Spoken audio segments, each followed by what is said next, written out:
about what was known and when, what was done in response to these foreboding online threats, and how information was shared with the law enforcement partners who depend on them.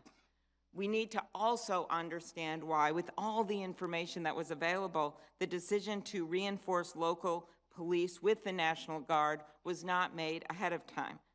Now, that decision was made, or maybe I should say rather not made, by the former House and Senate Sergeant-at-Arms, who in fact have resigned. And nevertheless, despite the clear breakdowns at the Capitol, we must get to the bottom of why that very day it took the Defense Department so long to deploy the National Guard once the need for reinforcements became patently clear on every TV screen in America. At our hearing last week, Acting Chief Conti provided a disturbing account of how at 2:22 p.m., as the rioters already had broken through police lines, smashed windows at the Capitol, and were breaching the building, all on live television, the initial response from the Defense Department to a request of National Guard support was not to immediately activate the Guard. As the acting chief said to us last week, he was, quote, simply just stunned that there was not a more immediate response. Last, an issue of critical importance in today's hearing is the threat posed by domestic terrorism and hate groups and their role in the attack on January 6th. We will never forget the story of the Capitol Police officer who fought against the violent mob for hours and after it was all over, broke down in tears, telling his fellow officers how he'd been called the N-word repeatedly that day and then said, "Is this America?" We also won't forget the picture of the insurrectionists proudly waving a Confederate flag in the Capitol Rotunda, or the images of a rioter in a Camp Auschwitz hoodie. But this rising problem is not just limited to the events on January 6th. According to an FBI report, hate crimes in the U.S. rose to the highest level in more than a decade in 2019. Putting all the dates and the memos aside, there was widespread knowledge of the importance of the date, of the rise of violent extremism, and that the President of the United States had called out his followers to go to the Capitol that day. The warnings were dismissed, despite the fact that the Vice President, the future Vice President, and the entire Congress was gathered in one place. In the end, it was left to frontline officers who were severely outnumbered to protect not only those of us in the Capitol, but our democracy itself. They performed heroically under unimaginable circumstances, tragically suffering many injuries and loss of life. That's why we need answers. Thank you.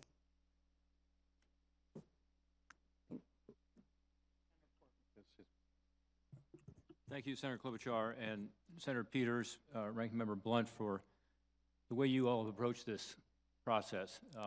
It's important that we keep it bipartisan, I would even say nonpartisan, and I hope that our review continues to set politics aside and focus on the facts, what happened that day, and how can we avoid it happening again. I want to begin by expressing again my gratitude to law enforcement, and National Guard is represented here today from all over the country. Their National Guard here in the Capitol still, and we appreciate them. We appreciate the fact that law enforcement put their safety on the line to safeguard democracy, and also to protect us, and we will never forget that. We owe it to those law enforcement personnel and those National Guard and to all Americans to take a hard look at these security failures, both the preparation that was inadequate, clearly, and the response, which also had some gaps we'll talk about in a moment. How could this have happened, that the Capitol was breached and overrun? We got some answers last week at our first joint hearing on the Capitol. I agree with what Senator Klobuchar just said, that it was a constructive first hearing. I thought it was productive, and I thought we were able to get some good information. We heard from the acting chief of D.C. Metropolitan Police, the former chief of Capitol Police, the former Sergeant-at-Arms. What was good is that we heard from the people who were actually responsible on that day for making decisions. I'm concerned that today we're not going to be hearing from the Department of Defense officials who were actually in place at the time making the decisions, and I hope we'll have an opportunity to do that in the future. At last week's hearing, we learned a number of things. We learned that Capitol police officers were not prepared to respond to an attack like the one we experienced on January 6th. They were not given the appropriate training or equipment necessary to protect the Capitol complex, but also to protect themselves. Also, we learned there were breakdowns in communication on January 6th and in the days leading up to it. The most concerning breakdown in communication, of course, concerned the significant discrepancies between the recollections of the former Chief of Capitol Police and the former Senate and House Sergeant-at-Arms about requests for backup for National Guard assistance in particular. Each testified under oath to a different version of requests of events. So we'll get to the bottom of that. The witnesses also pointed to lapses in intelligence as a key reason law enforcement was not better prepared. They all claimed no intelligence warned of a coordinated violent assault of the Capitol, but we know that there were reports out there, both publicly and from the FBI. There was at least one report from the FBI Norfolk Field Office warning of a violent attack on the Capitol. It was received by U.S. Capitol Police, but it never reached the former chief. It never reached the former Sergeant-at-Arms, or even the incident commanders on the ground. Many questions remain unanswered. Despite the lack of intelligence, there were warning signs. Numerous online posts called for attacking the Capitol, and the previously mentioned FBI Norfolk Field report warned of violence and even war. We need to know what information the intelligence community reviewed prior to January 6, how it assessed that intelligence, and how it characterized the potential for violence when it shared that intelligence with law enforcement. Second, although last week's witnesses disagreed about when the Capitol Police requested National Guard assistance, all agreed that once requested, it took far too long for the National Guard to arrive. We'll dig further into this today. Based on the Defense Department's public timeline, once requested, it took the National Guard over 3 hours to arrive at the Capitol. Now remember, we're all watching this on CNN and Fox and MSNBC, and it's a riot. And yet it took more than 3 hours. The request came in from the Capitol Hill Police Chief Sund at 1:49 p.m., we're told, and the Capitol Hill deployment did not arrive until after 5 p.m. We'll hear some different timelines on that today, but all of them are after 5 p.m., closer to 5:30. So why did that happen? It's unclear when senior defense officials authorized the National Guard to deploy. The Defense Department's public timeline states that Army Secretary McCarthy directed the D.C. National Guard to mobilize at 3:04 p.m. But according to the timeline the National Guard provided to the committees and a briefing from Major General Walker, Commanding General of the D.C. National Guard, the instruction to deploy didn't arrive until 5:08 p.m. We need to know why the Pentagon took so long to deploy the National Guard. According to the former Chief of Capitol Police and acting Chief of D.C. Police and Major General Walker, the delay was due in part to concerns about the, quote, optics of the National Guard at the Capitol. We need to know what role, if any, optics played in the delay to provide much-needed assistance to U.S. Capitol Police and D.C. Metropolitan Police Department to protect the Capitol and to get people out of the Capitol. By hearing from representatives of the federal agencies responsible for the intelligence and the National Guard, today we expect to get clear answers to these open questions. Answering these questions is critical to our understanding of where the breakdowns occurred on and before January 6th, and only by understanding where the breakdowns occurred can we make the changes necessary to ensure that something like January 6th never happens again. And that's our objective here with this oversight mission. Again, I appreciate the fact that we've been able to keep the politics out of this and focus on the facts and be objective. We have to continue to do that. I look forward to another constructive hearing today. Thanks to our witnesses for being here. I look forward to your testimony. Recognizes Senator Blunt for your ranking member Blunt for your opening comments.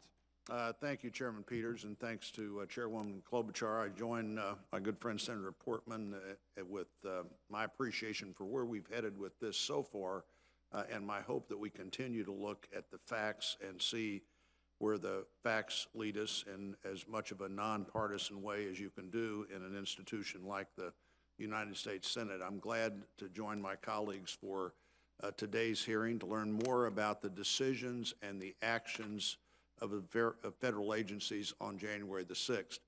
Last week's hearing with the Chief of the Metropolitan Police Force, the former Chief of the Capitol Police, and the former Sergeants at Arms of the House and Senate really left in many ways with more questions than answers. The witnesses could not agree on some of the basics of a timeline.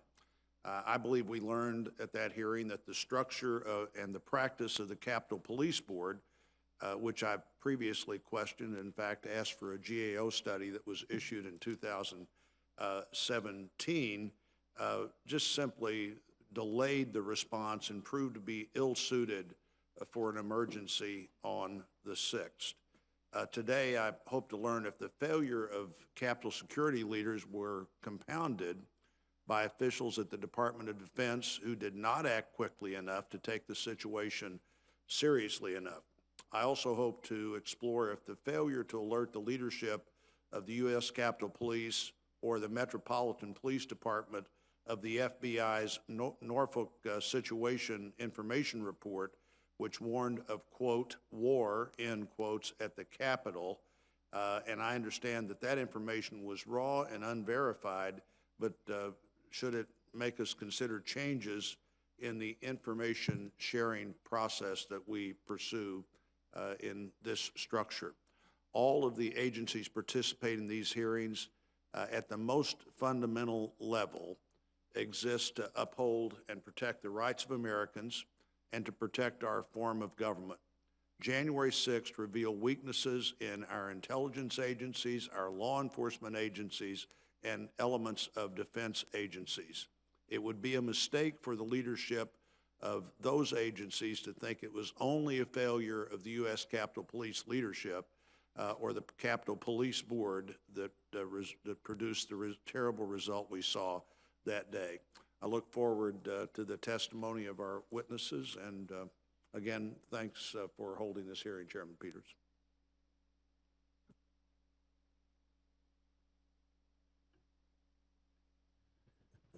It's now my privilege to introduce each of the witnesses that we will be hearing from here today. And again, thank you for your willingness to be with us. Our first witness today is Ms. Melissa Smyslova. Ms. Slova is currently the Acting Undersecretary for the Office of Intelligence and Analysis at the U.S. Department of Homeland Security. Ms. Slova is the Principal Advisor to the Secretary of Homeland Security and the Deputy Secretary of Homeland Security for coordinating with law enforcement officials and intelligence to respond to terrorism and other threats that the nation faces. She assumed this role on January 20th, 2021. Prior to that date, and on January 6, Ms. Smyslova was the Deputy Undersecretary of the Office of Intelligence and Analysis. Prior to joining DHS, she spent almost 20 years in the field of intelligence analysis, which included time at the Defense Intelligence Agency. Welcome.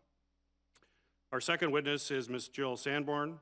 Since January 2020, Ms. Sanborn has served as the Assistant Director of the FBI's Counterterrorism Division, where she helps lead the FBI's efforts to provide information on terrorists and track down known terrorists worldwide. Ms. Sanborn first joined the FBI in 1998 and was assigned to the Phoenix Field Office. Prior to becoming Assistant Director, Ms. Sanborn served as the Special Agent in charge of the Minneapolis FBI Field Office, was detailed to the CIA's Counterterrorism Center, and worked in both the Washington and Los Angeles field offices. Welcome. Our third witness is Mr. Robert Selaces. Mr. Selaces is currently performing the duties of Assistant Secretary of Defense for Homeland Defense and Global Security, which he began on January 20th of 2021. Prior to this, and on January 6, 2021, he was the Deputy Assistant Secretary of Defense for Homeland Defense Integration and defense support of civil authorities. In this role, Mr. Selaces worked closely with federal, state, and local leadership, law enforcement, public health, and emergency management to oversee DoD's response to national emergency operations in support of civil authorities, including the deployment of the National Guard. Mr. Selaces was appointed to the Senior Executive Service in 2005. He was awarded the Presidential Rank Award at the rank of Meritorious Executive for his decisive leadership and program management skills and his contributions to the National Response Plan and the National Strategy for Homeland Security. Welcome. Our final witness today is Major General William Walker, the Commanding General of the D.C. National Guard. In this role, General Walker is responsible for the strategic leadership, training, readiness, operational employment, and performance of the Army and Air Force components of the D.C. National Guard. He reports to the Secretary of the Army and is charged with ensuring units are manned, trained, equipped, and ready for war and any national emergency. For 30 years, General Walker served as both a National Guardsman and a special agent of the U.S. Drug Enforcement Administration.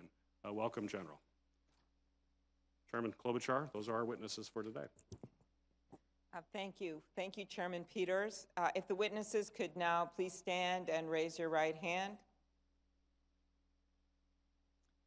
Do you swear that the testimony that you will give before the committee is the truth, the whole truth, and nothing but the truth, so help you God? Thank you. You can be seated, and I'll turn it back over to Chairman Peters. I think we will now begin with the questioning. What's that? Your statements. Oh, I'm sorry. Yes, I'm sorry.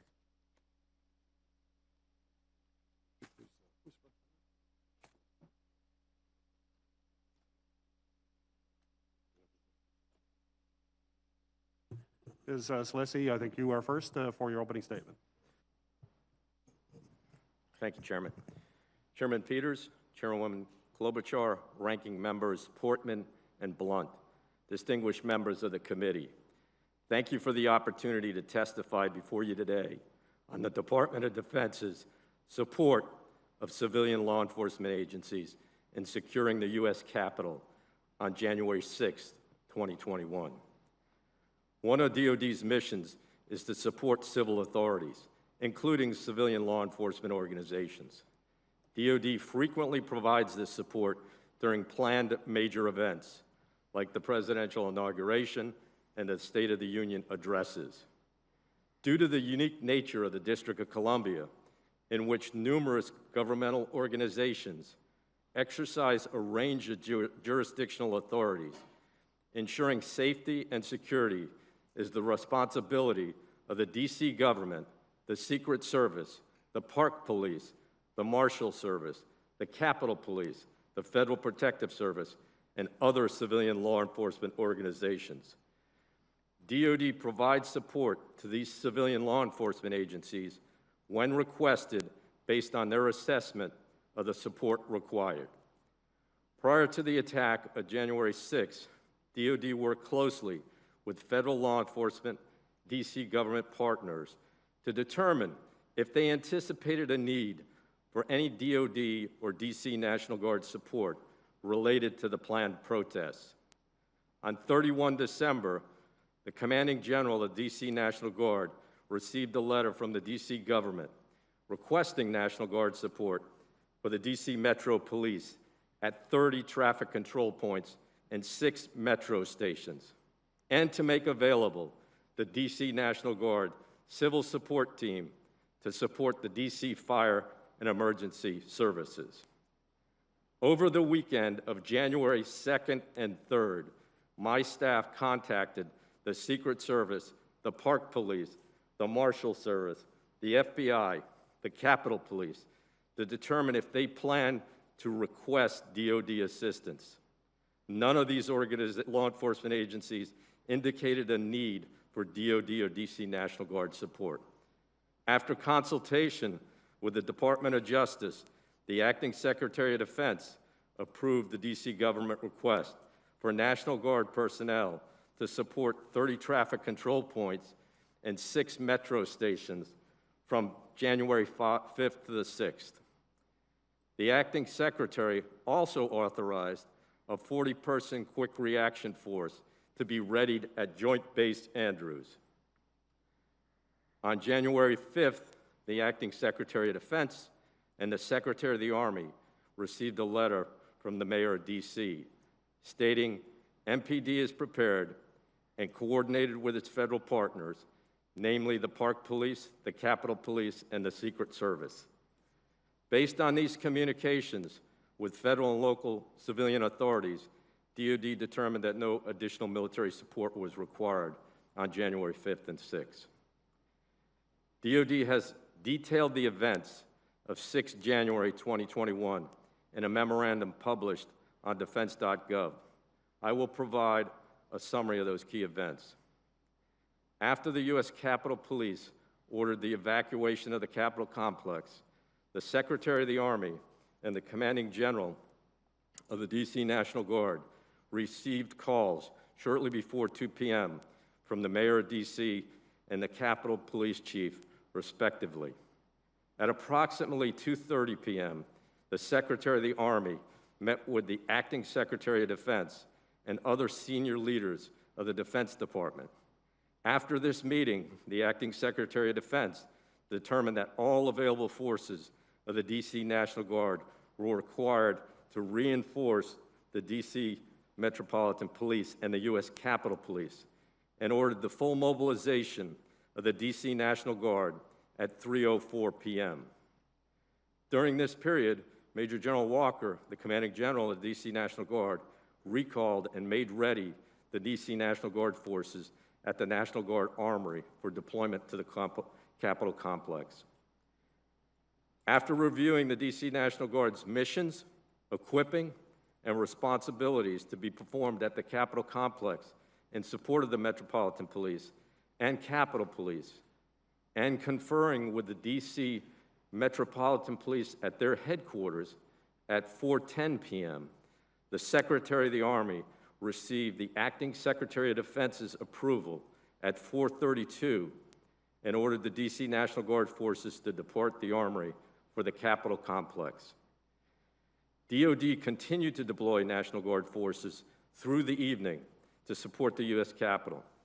By 9 o'clock on 7 January, 1,100 National Guard personnel had arrived at the Capitol. By 9 o'clock on 8 January, 1,800 National Guard personnel had arrived at the Capitol. And by 10 January, 6,000 National Guard personnel were at the Capitol providing security. DoD continues to support efforts to protect the safety and security of the U.S. Capitol and provide support to our civilian law enforcement partners. From January 9 through the inauguration, DoD provided nearly 25,000 National Guard personnel to support security in Washington, D.C. Today, there are approximately 4,900 National Guard personnel supporting the Capitol Police and 500 supporting the Metropolitan Police. Going forward, the Department of Defense is committed to working closely with our federal, state, and local law enforcement partners, the D.C. government, and the Congress to ensure that we learn from this event and take all necessary actions to respond and ensure an attack on our nation's capital never happens again. Chairman Peters, Chairwoman Klobuchar, Ranking Member Portman and Blunt, distinguished members of the committee, thank you for the opportunity to testify before you today, and thank you for your continued commitment and support to the men and women of the Department of Defense. Ms. Smysova, you are now recognized for your opening statement. Thank you, Senator. Good morning, Chairman Peters, Chairwoman Klobuchar, Ranking Member Portman, Ranking Member Blunt, and other distinguished senators. Thank you for the opportunity for me to testify with you today. I want to start with saying I am deeply saddened by the terrifying events that you, your staff, your loved ones, and others experienced on January 6th. The country, myself included, watched in horror as our Capitol was attacked.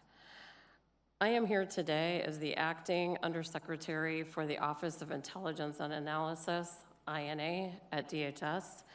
I am a career intelligence professional of over 35 years. I am honored to have this opportunity to lead INA.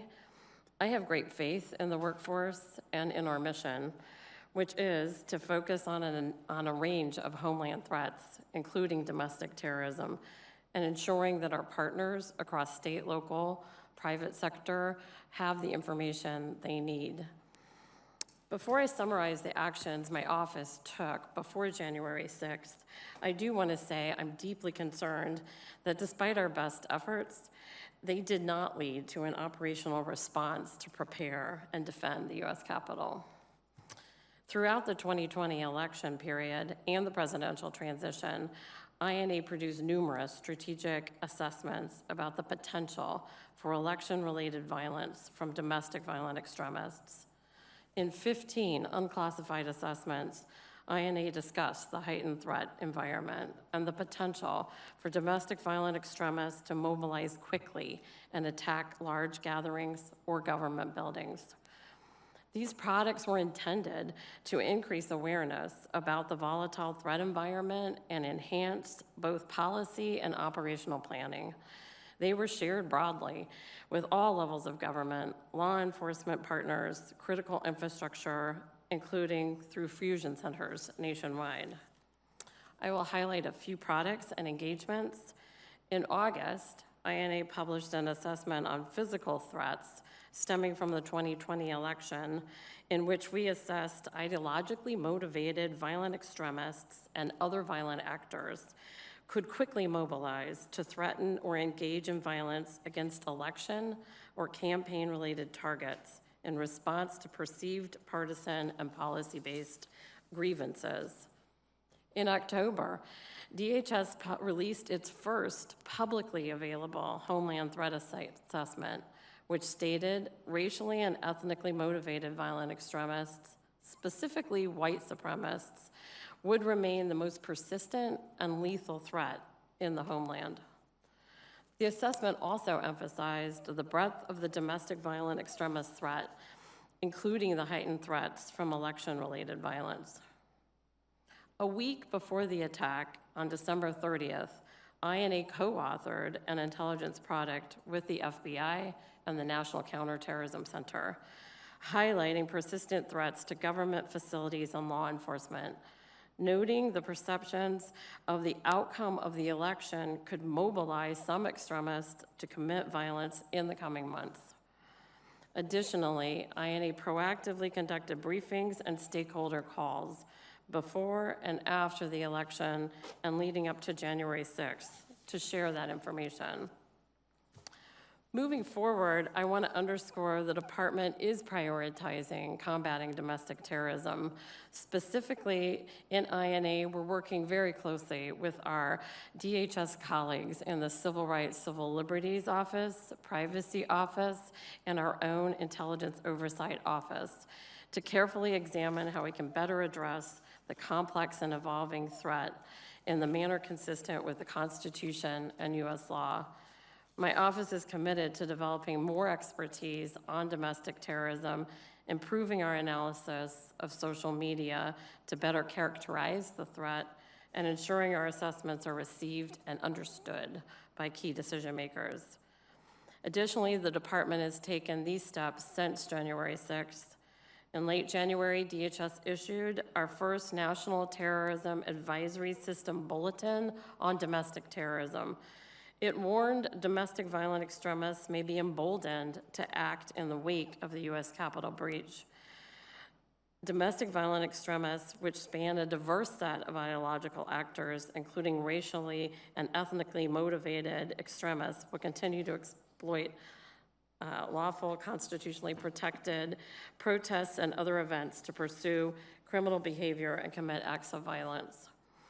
Also, for the first time, Secretary Mayorkas designated domestic violent extremists as a national priority area within the department's Homeland Security grant. Let me close by saying my colleagues in INA and across DHS are unwavering in our commitment to ensuring the department is well positioned to combat this evolving threat and protect the American people. Thank you for your opportunity to appear before you today. I welcome your questions. Thank you. Ms. Sanborn, you're now recognized for your opening comments. Good morning, Chairwoman Klobuchar, Ranking Member Blunt, Chairman Peters, Ranking Member Portman, and the members of the committees. Thank you for the opportunity to appear before you today. My name is Jill Sanborn, and I'm the Assistant Director for the Counterterrorism Division within the FBI. It is always an honor to be here with you in the Senate. For those of you that I haven't met or you don't know, I actually started my career in public service as a Senate page in 1987, thanks to a sponsorship from my home senator, Senator Max Baucus. I want to start by offering my condolences to all of you who had to endure up close and personally the violence and destruction that occurred on January 6th. The siege on the Capitol complex, while you were carrying out your duties as our elected representatives, was not just unacceptable and disturbing, it was criminal. I also want to offer condolences to our partners at U.S. Capitol Police for the loss of one of their brothers, Officer Sicknick. This is a loss to us all in law enforcement. Violence designed to intimidate the population and influence the government is exactly what the FBI's counterterrorism division was designed to combat. The men and women of the FBI are not only dedicated to identifying and bringing to justice the individuals involved in the attack on January 6th, but also, and equally as important, and let me stress this, we're committed to working to prevent something like this from ever happening again.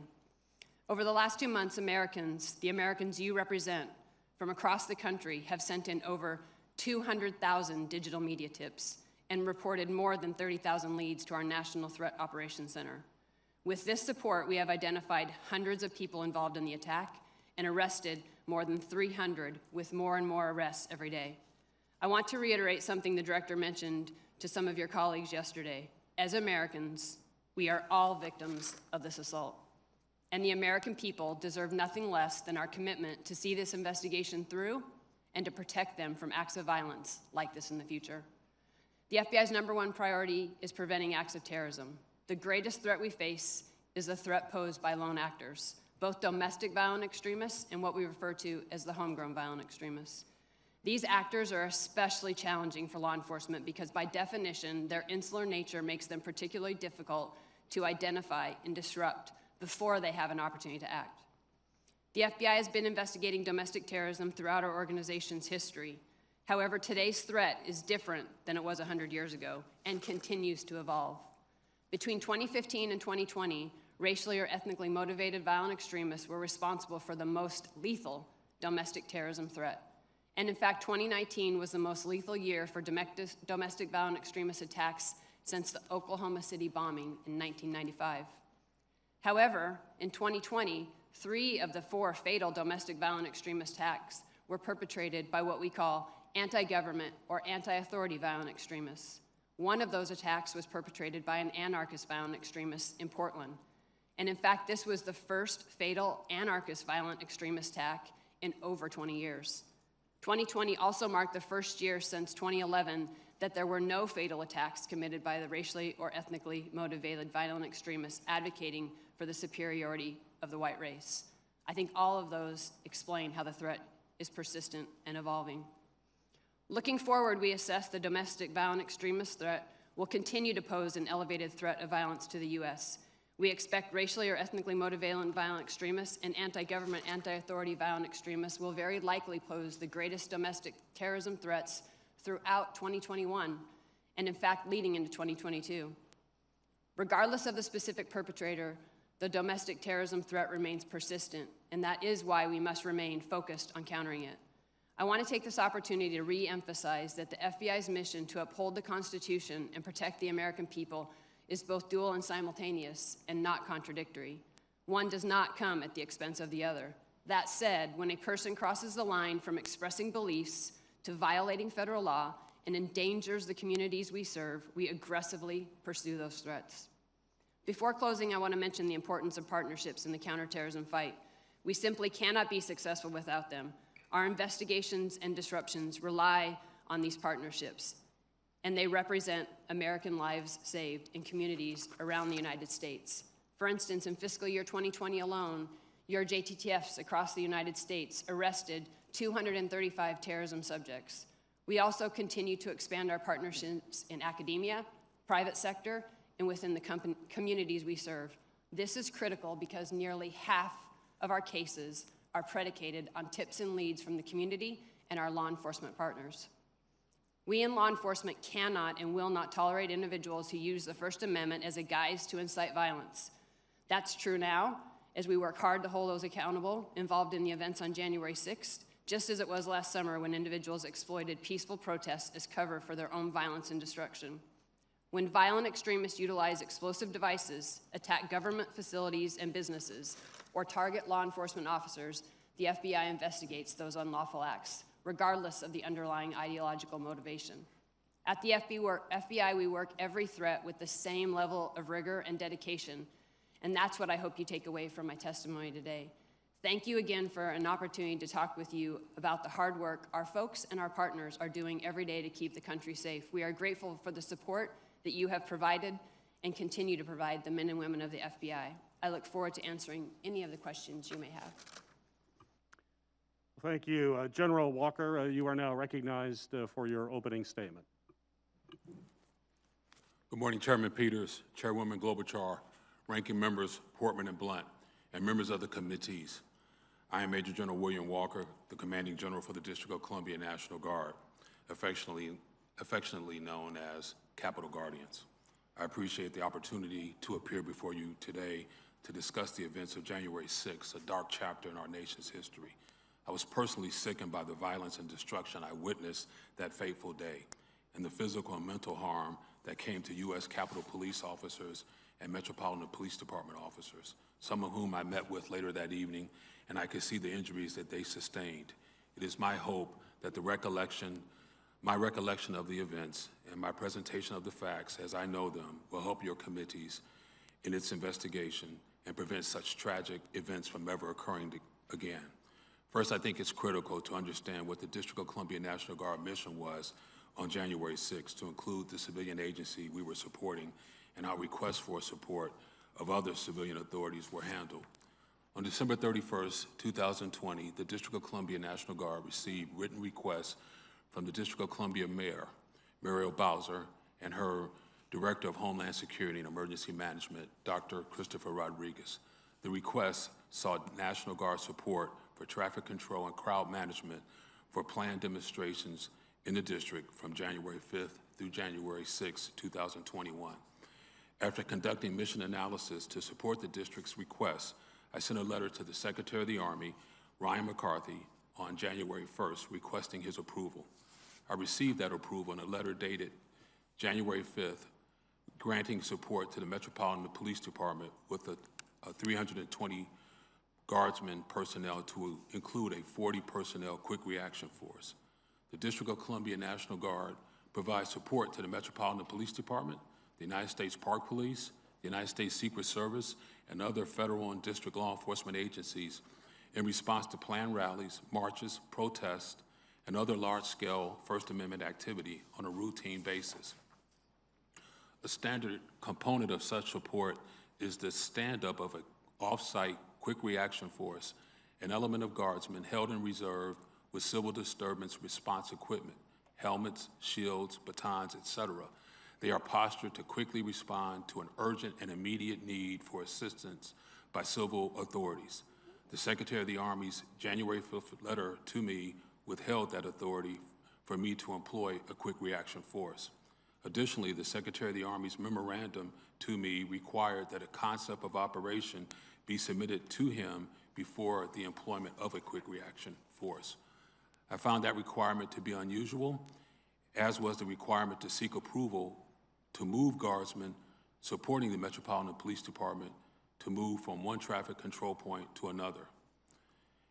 At 1:30 p.m. on January 6th, we watched as the Metropolitan Police Department began to employ officers to support the Capitol Police. In doing so, the officers began to withdraw from the traffic control points that were jointly manned with District of Columbia Guardsmen. At 1:49 p.m., I received a frantic call from then Chief of United States Capitol Police, Stephen Sun, where he informed me that the security perimeter of the United States Capitol had been breached by hostile rioters. Chief Sun, his voice cracking with emotion, indicated that there was a dire emergency at the Capitol, and he requested the immediate assistance of as many available National Guardsmen that I could muster. Immediately after that 1:49 call, I alerted the U.S. Army senior leadership of the request. The approval for Chief Sun's request would eventually come from the Acting Secretary of Defense and be relayed to me by Army senior leaders at 5:08 p.m., about 3 hours and 19 minutes later. I had already had Guardsmen on buses at the Armory ready to move to the Capitol. Consequently, at 5:20 p.m., less than 20 minutes, the District of Columbia National Guard arrived at the Capitol and were being sworn in by the United States Capitol Police. We helped to establish the security perimeter at the east side of the Capitol to facilitate the resumption of the joint session of Congress. In conclusion, I am grateful for the Guardsmen from the 53 states and territories who supported the District of Columbia National Guard Operation Capitol Response and helped to ensure a peaceful transition of power on January 20th. In particular, I am grateful for the timely assistance from our close neighbors from Virginia, Delaware, and Maryland National Guard, who augmented D.C. National Guard forces in establishing the security perimeter. I am honored to lead these citizens, soldiers, and airmen. These are your constituents, many of whom left behind their families, careers, their education, their businesses, to help ensure the protection and safety of the United States Capitol and those who serve in it every day. Thank you for the opportunity to brief you today, and thank you for your continued support of the National Guard. I look forward to any questions you may have. Thank you again. Thank you, General Walker. Thank you for your testimony. And again, I know I speak on behalf of everybody in this joint committee room that we fully support the men and women of the National Guard and appreciate your work on that day and continue to appreciate the service you're providing to your country and protecting the Capitol as well as our country. So thank you again. General Walker, I want to start my questioning by going back in time a little bit prior to the events on January 6th. So my question is, in June of 2020, as violence was escalating during the summer protest, were you able to immediately receive approval from the Secretary of the Army and the Secretary of Defense to deploy National Guard to assist law enforcement at that time? Senator Peters, I was. Yes, sir. The Secretary of the Army was with me for most of that week. He came to the Armory. I was in constant communication with him when we were not together. So you were immediately able to receive approval in June of 20. From your testimony, I want to be clear. Were you able to immediately receive approval from the Secretary of the Army and the Secretary of Defense to deploy the National Guard on January 6th? No, sir. In your opening remarks, you said that a January 5th memo was unusual. Could you explain to the committee why it was unusual and what was the impact of the memo that you received on January 5th? So the memo was unusual in that it required me to seek authorization from the Secretary of the Army and the Secretary of Defense to essentially even protect my guardsmen. So no civil disturbance equipment could be authorized unless it came from the Secretary of Defense. Now, the Secretary of the Army, to his credit, did tell me that I could have force protection equipment with the guardsmen. So we did have helmets, shin guards, vests. We did have that with us, but that came from the Secretary of the Army. The Secretary of Defense told me I needed his permission to escalate, to have that kind of protection. That kind of protection, even though you would be engaged in force protection, that to protect your men and women, before you could do that, you would have to get approval from the Secretary of Defense? The memo from the Secretary of Defense made clear that I needed his permission to have, so what it says, without my personal authorization, the District of Columbia National Guard is not authorized the following: to be issued weapons, ammunition, bayonets, batons, or ballistic protection equipment such as helmets and body armor. Now, again, to be clear, the Secretary of the Army told me to go ahead and issue that equipment. So we never were going to have weapons or ammunition, and we no longer have bayonets. But we do have ballistic protection equipment, helmets, body armor. And so I did have that with each guardsman. Thank you, General. So, but that was unusual, as you mentioned, to have that kind of request. You were on the January 6th phone call at 2:30 that we heard from our previous hearing, where the Chief of Capitol Police was making an urgent appeal for help. And we heard that the D.C. Metro Police Chief said it was a tepid response. He was shocked by it.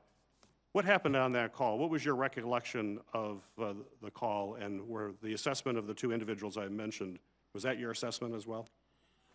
Yes, sir. So that call came in. It was, we actually helped facilitated the deputy mayor from the District of Columbia, and Dr. Rodriguez, Chief Conte, Chief Son later joined the conversation, and we dialed in the senior leadership of the U.S. Army. And at that time, Chief Conte and Chief Son passionately pleaded for District of Columbia National Guard to get to the Capitol with all deliberate speed. So the Army senior leaders did not think that it looked good, it would be a good optic. They further stated that it could incite the crowd. So their best military advice would be to the Secretary of the Army, who could not get on the call. So we wanted the Secretary of the Army to join the call, but he was not available. We were told that he was with the Secretary of Defense and not available. But the Army senior leadership expressed to Chief Conte, Chief Son, Dr. Mitchell, the deputy mayor, and others on the call that it would not be their best military advice to have uniformed guardsmen on the Capitol. So during the call, you're saying that optics was raised on that call specifically. So I want to go back to the question I started. You said that you were able to get immediate authorization in the summer of 2020 during those protests. General Walker, was the issue of optics ever brought up by Army leadership when the D.C. National Guard was deployed during the summer of 2020? Was that discussed? It was never discussed the week of June. It was never discussed July 4th when we were supporting the city. It was never discussed August 28th when we supported the city. Did you think that was unusual? I did. So let's put in context. You, in your opening statements, you mentioned the National Guard troops that were ready to go. You had them back at the Armory. How many folks were in the Armory ready to go once the order was given, and at what time were they ready to go? So I had them ready to go shortly after the phone call. So I brought, at 1500, I directed that the quick reaction force that was based at Andrews Air Force Base leave the base, get to the Armory at all deliberate speed. I had a police escort bring them to the Armory. They returned to the Armory in about 20 minutes. So we had them sitting there waiting. And then in anticipation of a green light, a go, we put guardsmen on buses. We brought them inside the Armory so nobody would see them putting on the equipment and getting on the buses. And then we just waited to get the approval. And that's why we were able to get to the Capitol in about 18 minutes. What time were they on the buses, ready to go? Do you recall? Before 5 o'clock. But at 5 o'clock, I decided, hey, you know, there's got to be an approval coming. So get on the buses, get the equipment on, get on the buses, and just wait. And then a few minutes after that, we did get the approval. I was on a secure video conference when the Army leadership conveyed to me that the Secretary of Defense had authorized the employment of the National Guard at the Capitol. So my timeline has 17:08, 5:08 p.m. is when we wrote down that we had approval, and that was about 8 people in the office with me when I got that. How many guardsmen were ready? You said right immediately, earlier in the It was afternoon. about 155. So you could have sent 155 much, much earlier. What would have been the impact of sending those 155 right around that 2 o'clock time frame? Well, based on my experience with the summer, and I have 39 years in the National Guard. I was in the Florida Guard, Hurricane Andrew. I've been involved in civil disturbances. So I believe that number could have made a difference. We could have helped extend the perimeter and help push back the crowd. Ms. Sanborn and Ms. Lova, last week we heard from former law enforcement officials who stated that a lack of intelligence reporting was the main reason for Capitol Police not being fully prepared for the January 6th attack. So my question to both of you, yes or no, would you agree that the intelligence community failed to sufficiently identify the threat and warn the Capitol Police of a plot to breach the Capitol, that a plot that was planned in public and announced in advance in a number of open sources? I think this is on. I'll start. I wouldn't necessarily categorize it that way, sir, but I will tell you, I think you've heard us say before, there's not an agent that wouldn't want more tools in their toolbox. There's not an analyst that wouldn't want more intelligence, and I think I just paint a quick picture for you. The challenges we're faced are the immense amount of rhetoric out there, and what we're trying to separate is aspirational from intent, and combine in order to get to that intent, we're really thinking about private communications and oftentimes encryption. And so I would say that what we are faced with is the challenge of the amount of data and then really trying to find, because of the volume and because of private communications, intent that then would have given us the intelligence picture potentially to shed light on what some of the plans and intentions, indicators and warnings, as our military folks might say. Ms. Lova, quickly, please. I will defer to you, Senator, your colleagues, and other oversight entities such as this one to actually determine what went wrong on January 6th. I don't feel I'm empowered or have enough information to declare whether or not this is an intelligence failure. I do know, however, it was not a success, and we will do everything we can to make sure that what we know is better distributed and understood by our partners. And to echo the Bureau's point, we will also do more to better understand how we can identify the next steps that we see in social media with this particular threat. Well, clearly, we have to do a much better job, and I'm sure this will be explored in depth in questioning from my colleagues here.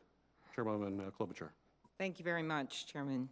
I want to start by asking you the same questions I asked our witnesses last week, and that is that based on what you know now, including the recent Justice Department indictments, do you agree there is clear evidence that supports the conclusion that there was those who planned and coordinated the attack on the Capitol on January 6th? Does everyone agree with that? Yes, no? We are seeing indications from our charging documents of people that coalesced together before and made some plans. Okay, so everyone is a yes on this? Do someone want to say if they're a no? I don't want to call on everyone. Are you all a yes? Yes, yes, ma'am. Okay.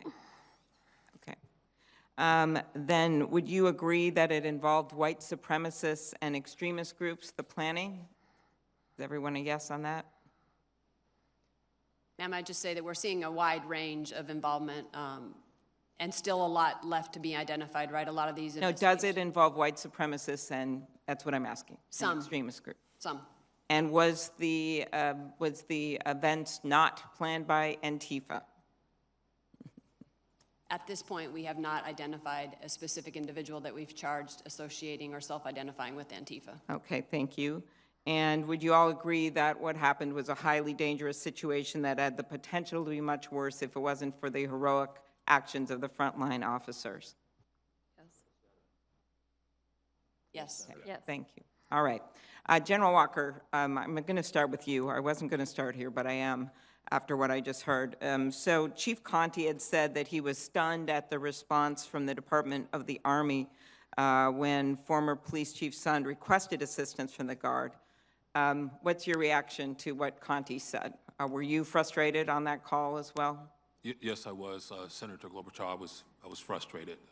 I was just as stunned as everybody else on the call. And I understand, and correct me if I'm wrong, that with the National Guard, it is much better to prepare them and call them into action and have a plan, which I know that I heard from Mr. Celestis that people tried to do. They called the chief, they called people and said, you want to have the Guard mobilized. And there was a discussion between you and Sund leading up to January 6th in which this was discussed, and you didn't get a clear direction to have them mobilized. Is that correct? Yes, ma'am. So I talked to Chief Sund on Sunday. I talked to him Saturday and Sunday. We talk. We're friends. I've known him for a long time. So on Sunday, I asked him, are you going to request D.C. National Guard help? And if you do, I need it in writing. It has to be formal because the Secretary of Defense has to approve it. He told me he was not allowed to request the support. And I asked him if he wanted me to share that, and he said, no, I can't even ask you for the support, is what he told me. But he did say, but if I do call you, will you be able to support me? I said, yes, but I have to get approval from the Secretary of the Army and ultimately the Secretary of Defense because it's a federal request. Exactly.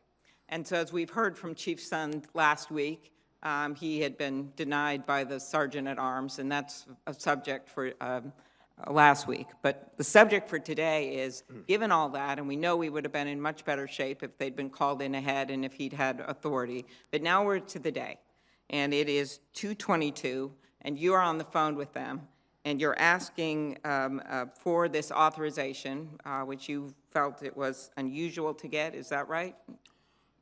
Unusual that you... I thought the delay was unusual. Yes. And so we were already in support of the Metropolitan Police Department.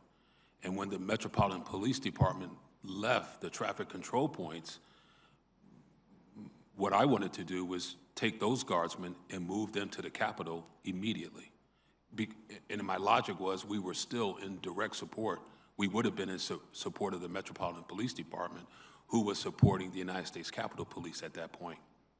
So I just keep imagining the scene. The whole country, the whole world is seeing this on TV. You've got the police line breached at this moment.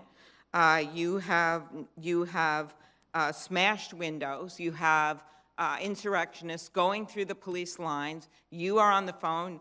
Everyone is seeing this on TV, and they're not immediately approving your request. And in your recent testimony, you just said, hey, I could have gotten them on those buses and ready to go. Is that correct? That is correct, Senator. And as you just testified in response to Senator Peters, you believe that would have made a difference to have them at the perimeter in a sooner point. And I know that the people in charge of Capitol Security felt the same. Yes, ma'am. And so you could have had them there earlier, hours earlier, if it had been approved. And then you had them on the bus, and so they were actually sitting on the bus for a short period of time, right, waiting, because you thought, well, they've just got to honor the request. Is that how your head was working? So you actually put them on the bus so they were ready to go, but you couldn't let the buses go? Yes, Senator. I just came to the conclusion that eventually I'm going to get approval, and I didn't want, and at that point, seconds mattered, minutes mattered. And I needed to be ready to get them there as quick as possible. So I already had District of Columbia National Guard military police vehicle in front of the bus to help get through any traffic lights. Mm-hmm. So we were there in 18 minutes.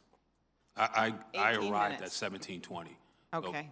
So, yeah, and they were sworn in as soon as they got there, and they made a difference, according to the Capitol Police. Well, according to a lot of us. And I just keep thinking of the hours that went by and the people who were injured and the officers whose lives were changed forever. A lot has been reported about the quick response force that was waiting at Andrews Air Force Base to be deployed to D.C. just in case. Now, that force was set up as additional troops to support the Guard's traffic control mission is needed. Is that right? Yes, ma'am.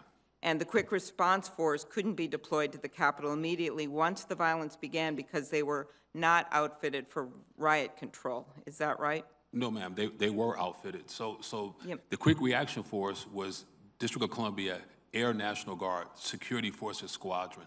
Most of those guardsmen are law enforcement officers in their civilian positions. Got it. So they were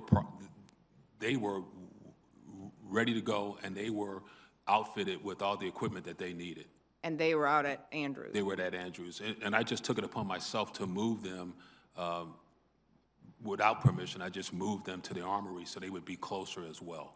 Okay. And who was on that conversation with you? You mentioned from the Defense Department. I know who was on there from the police in D.C. So Lieutenant General Michael Flynn, he was the chief. He was in charge of operations for the Army.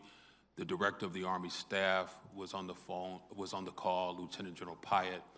There were other senior civilian leaders from the United States Army, and other high-ranking general officers were on the call as well. Okay. And do you remember who was mostly talking about the optics, the questions that Senator Peters asked you, and their concern about that? Yes. So during the phone call with the District of Columbia leaders, the Deputy Mayor, Chief Sund, Dr. Rodriguez, who was talking about optics, were General Flynn and General Pyatt. And they both said it wouldn't be in their best military advice to advise the Secretary of the Army to have uniformed guards members at the Capitol during the election confirmation. Thank you. Mr. Salas, could you explain why they would say such a thing? I know you were not on the call, and you were the one that they sent here on behalf of the Defense Department, but you were not on the call. And so do you have any idea why this delay occurred when, as Senator Peters has well pointed out, it didn't occur in other incidences? Senator, as you point out, I was not on the calls, any of the calls. We know that. Okay. That's why I spent my time talking to someone who was. Right. However, Senator, in preparation for the hearing, I have had the opportunity to talk to General Walker. I've had the opportunity to talk to General Pyatt and other general officers on the Army staff. I've also had the opportunity to talk to Secretary McCarthy in preparation for the hearing so that I could understand the details of the... Okay. So just if you could answer my questions, there's so many of my colleagues waiting, why this happened. General Pyatt told me yesterday that he didn't say anything about optics. Maybe he meant he didn't use the word optics, or are you saying that General Walker, who just testified that they were concerned about this, is wrong, or that? General Pyatt told me yesterday, Senator, that he did not use the word optics. I think that I'll let General Walker answer this, but I think what he's talking about is the general concern of that, was that they were more concerned about how this would appear, and it was in their best advice. And I guess what bears out his testimony is that they did not send the National Guard there for hours. They didn't give the authorization for him as he waited with his troops to go over to the Capitol. Senator, in fairness to the committee, General Pyatt is not a decision maker. The only decision makers on the 6th of January were the Secretary of Defense and the Secretary of the Army, Ryan McCarthy. There was a chain of command from the Secretary of Defense, the Secretary McCarthy, to General Walker. That was the chain of command. There's lots of staff that is involved in obviously having discussions, but to be clear, on that day, that was the chain of command. Just could I give General Walker, I think we should give him a moment to respond here, and then I'll be done. Yes, Senator. So the chain of command is the President, the Secretary of Defense, Secretary of the Army, William Walker, Commanding General, District of Columbia National Guard. Can I just make a correction? I said Lieutenant General Mike Flynn. It was Lieutenant General Charles Flynn. Got it. I'm sorry. I That's just all right. wanted to correct that. Okay. But there were people in the room with me on that call that heard what they heard. Okay. We'll have to follow up with more questions. I appreciate your testimony. Thank you. Ranking Member Portman, you're recognized for your questions. Thank you, Chairman Peters, and thanks to our witnesses. General Walker can continue to talk about your recollection, if you don't mind. This morning, you have testified that you received this letter from Army Secretary McCarthy on January 5th, so just the day before the attack on the Capitol. In that letter, did Secretary McCarthy prohibit you from employing the National Guard's Quick Reaction Force without his authorization? So I have the letter in front of me, and his letter does not, but it is the Secretary of Defense says that I have to use it as a last resort. But the Secretary of the Army told me, and it's, I have the letter, that I could not use the Quick Reaction Force. I'll just read it. Yeah. I withhold authority to approve employment of the District of Columbia National Guard Quick Reaction Force and will do so only as a last resort in response to a request from an appropriate civil authority. Yeah. I will require a concept of operation prior to authorizing employment of a quick reaction force. Now, a quick reaction force normally is a commander's tool to go help either a civilian agency, but more typically to help the National Guardsmen who are out there and need assistance. Yeah, I think it's the very definition of a quick reaction force to be able to react quickly. And when you've got to go through that kind of an authorization, including coming up with a concept of operation before the Secretary or as you say, the Secretary of Defense, so the Secretary of the Army or Secretary of Defense would approve deployment, seems to me to be contrary to the whole concept of a quick reaction force. And just to be clear, the Secretary of Defense said I could use it as a last resort. Last resort, right. But the Secretary of the Army says that I could only use it after he gave me permission, and only then after a concept of operation Right, was. and we talked about the chain of command earlier, so your chain of command is both of these gentlemen. In other words, you didn't have the authority to deploy that quick reaction force based on either the letter or the earlier memo that went from the Secretary of Defense, Acting Secretary of Defense, to the Secretary of the Army. Is that correct? That's correct, yes, sir. Yeah, I also thought it was odd, and I think you said it was unusual and very prescriptive, that the January 5th letter required the Secretary of the Army to approve the movement of deployed guardsmen from one traffic control point to another. Did you find that unusual? 19 years, I never had that before happen. So on that day, the Metropolitan Police, as they would any other day, requested that a traffic control point move one block over. No traffic was where they were, so they wanted the traffic control point to move one block. I had to get permission. I told them, I'll get back to you. I contacted Lieutenant General Pyatt, who contacted the Secretary of the Army. I had to explain where that traffic control point was in relationship to the Capitol, and only then did I get permission to move the 3 National Guardsmen supporting the Metropolitan Police. These are 3 Department. unarmed National Guardsmen who are helping with traffic control, in part so that Metropolitan Police can do other things, and they were not permitted to move a block away without getting permission from the Secretary of the Army. Is that true? That's correct. Yeah. And then on your testimony, you also talk about riot gear. That January 4th memorandum from Acting Secretary Miller to the Army Secretary required the personal approval of the Secretary of Defense for the National Guard to be issued riot gear. Is that correct? That's correct. But the Secretary of the Army told me to go ahead and put it in the vehicles. Yeah. So I give him credit for that. Yeah, and you said that earlier. You gave him credit for saying at least to have it there so it was accessible. Yes. But still, you couldn't prepare for a civil disturbance without getting permission from the Secretary of the Army and the Secretary of Defense. Is that true?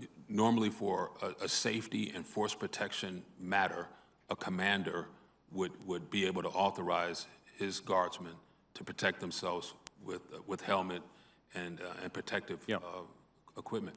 Well, as I said earlier, I'm disappointed we don't have someone from DOD who actually was there at the time. I think you're being put in a tough position, Mr.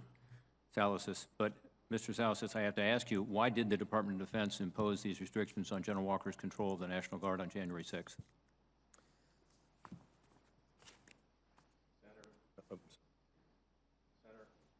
I apologize. I got it now. Senator, Secretary Miller wanted to make the decisions of how the National Guard was going to be employed on that day.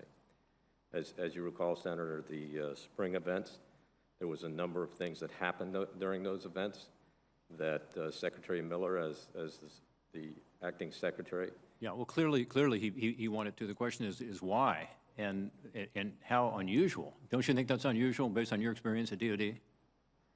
Senator, there was a lot of things that happened in the spring. But don't you think that was criticized unusual? for? No, sir, if I could, Senator, civil disturbance operations, that authority rests with the Secretary of Defense. So if somebody is going to make a decision about employing military members against U.S. citizens in a civil disturbance operation. Well, let's talk about the quick reaction force then. Again, you've got a lot of experience, looked at your Yes. background. We appreciate your being here. Again, you weren't making any decisions that day. They kind of put you forward here as the person to answer questions. But based on your discussions with individuals, but isn't the purpose of a quick reaction force to quickly react to unfolding situations? Senator, it is designed to do that. Isn't requiring a pre-submitted concept of operations antithetical to the idea of enabling quick reaction? Again, Senator, I would call our attention to the quick reaction force that day was designed to respond to the traffic control points in the metro stations. We did not have a quick reaction force to respond to the events that unfolded on the Capitol. Well, I don't know that that's true. General Walker, did you not have a quick reaction force as part of the DC police? I think you did. You had police officers who were also guardsmen who were involved in your quick reaction force, correct? I did. And wouldn't they have been appropriate to respond to the attack on the Capitol? In my opinion, they would have been. I don't know. Look, I wish we had the people who were making the decision, Mr. Salas, and I don't want to put you in this position, but you're all we've got in terms of talking to DOD today. In your opinion, did the attack on the Capitol constitute a last resort? Last resort, you mean an immediate response, sir? No. Remember, in the letter, it said only as a last resort. Do you think a last resort situation occurred when there was an attack on the Capitol? There was certainly a last resort situation that occurred, Senator. So why did it take the Department of Defense so long to authorize the use of the National Guard, in particular, the use of the QFR? Senator, I can relay what I've obtained from my discussions with the personnel that were involved that day. And if you'd like to go through the timeline or just answer the question based on why the decision makers, in this case Secretary McCarthy, if we go through the timeline, clearly at 2:22 has been mentioned today. Secretary McCarthy at 2:30, as I pointed out in my oral statement, went down and saw Secretary Miller at 2:30. At 3:04, Secretary Miller made the decision to mobilize the entire National Guard. That meant that he was calling in all the National Guard members that were assigned to the DC National Guard. At 3:04, that decision was made. Between that period of time, between 3:04 and 4:10, basically, Secretary McCarthy had asked for, he wanted to understand, because of the dynamics on the Capitol lawn, with the explosives that obviously shots had been fired, he wanted to understand the employment of how the National Guard was going to be sent to the Capitol, what their missions were going to be.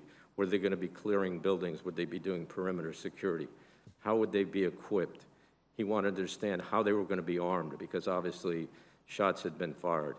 He was asking a lot of questions to understand exactly how they were going to be employed here at the Capitol and how many National Guard members needed to be employed on the Capitol. Let me just say, with all due respect, and my time is coming to an end, 3 hours and 19 minutes.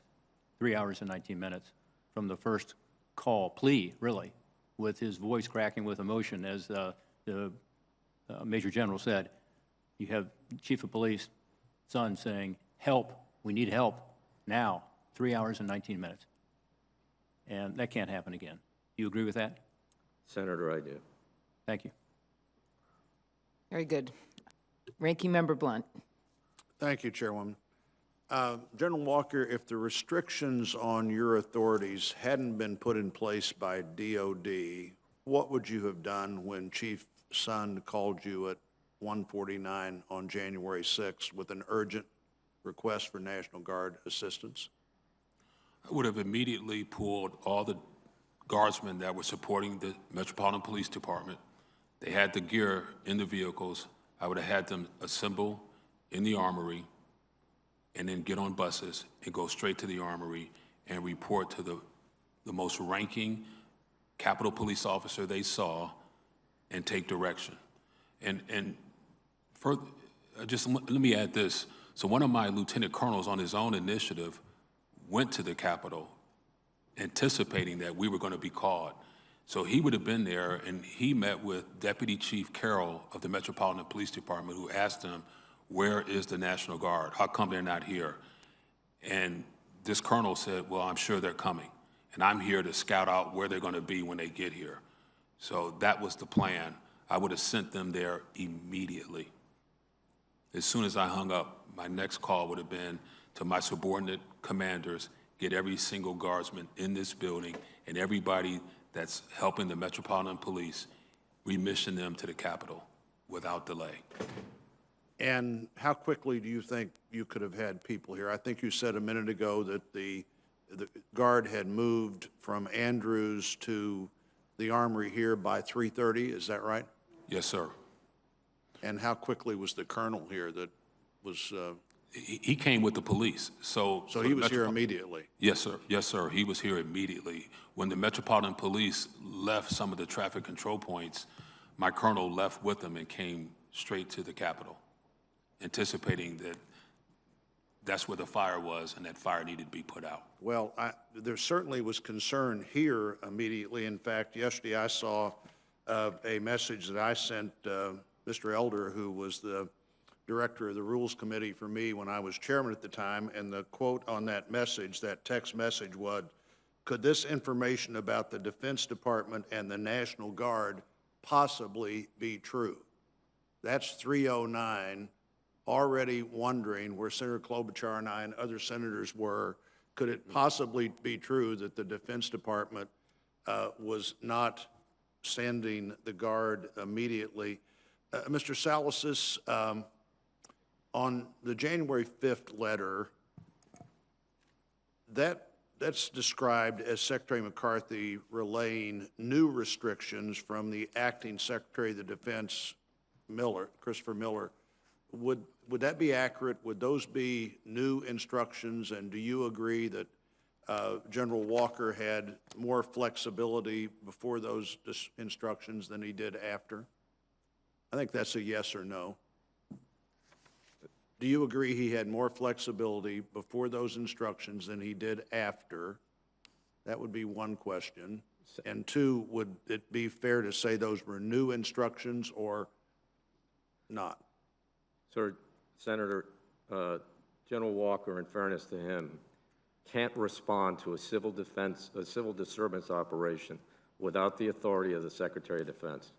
So, absent these memos, General Walker would have had to get approval to respond to the Capitol through the Secretary of Defense. Well, let's talk about that approval process. I think you said it a minute ago to Senator Portman, if you'd like to go through the timeline. I assume you're talking about the Department of Defense timeline that I have in front of me. You mentioned 1504 as one of your reference points.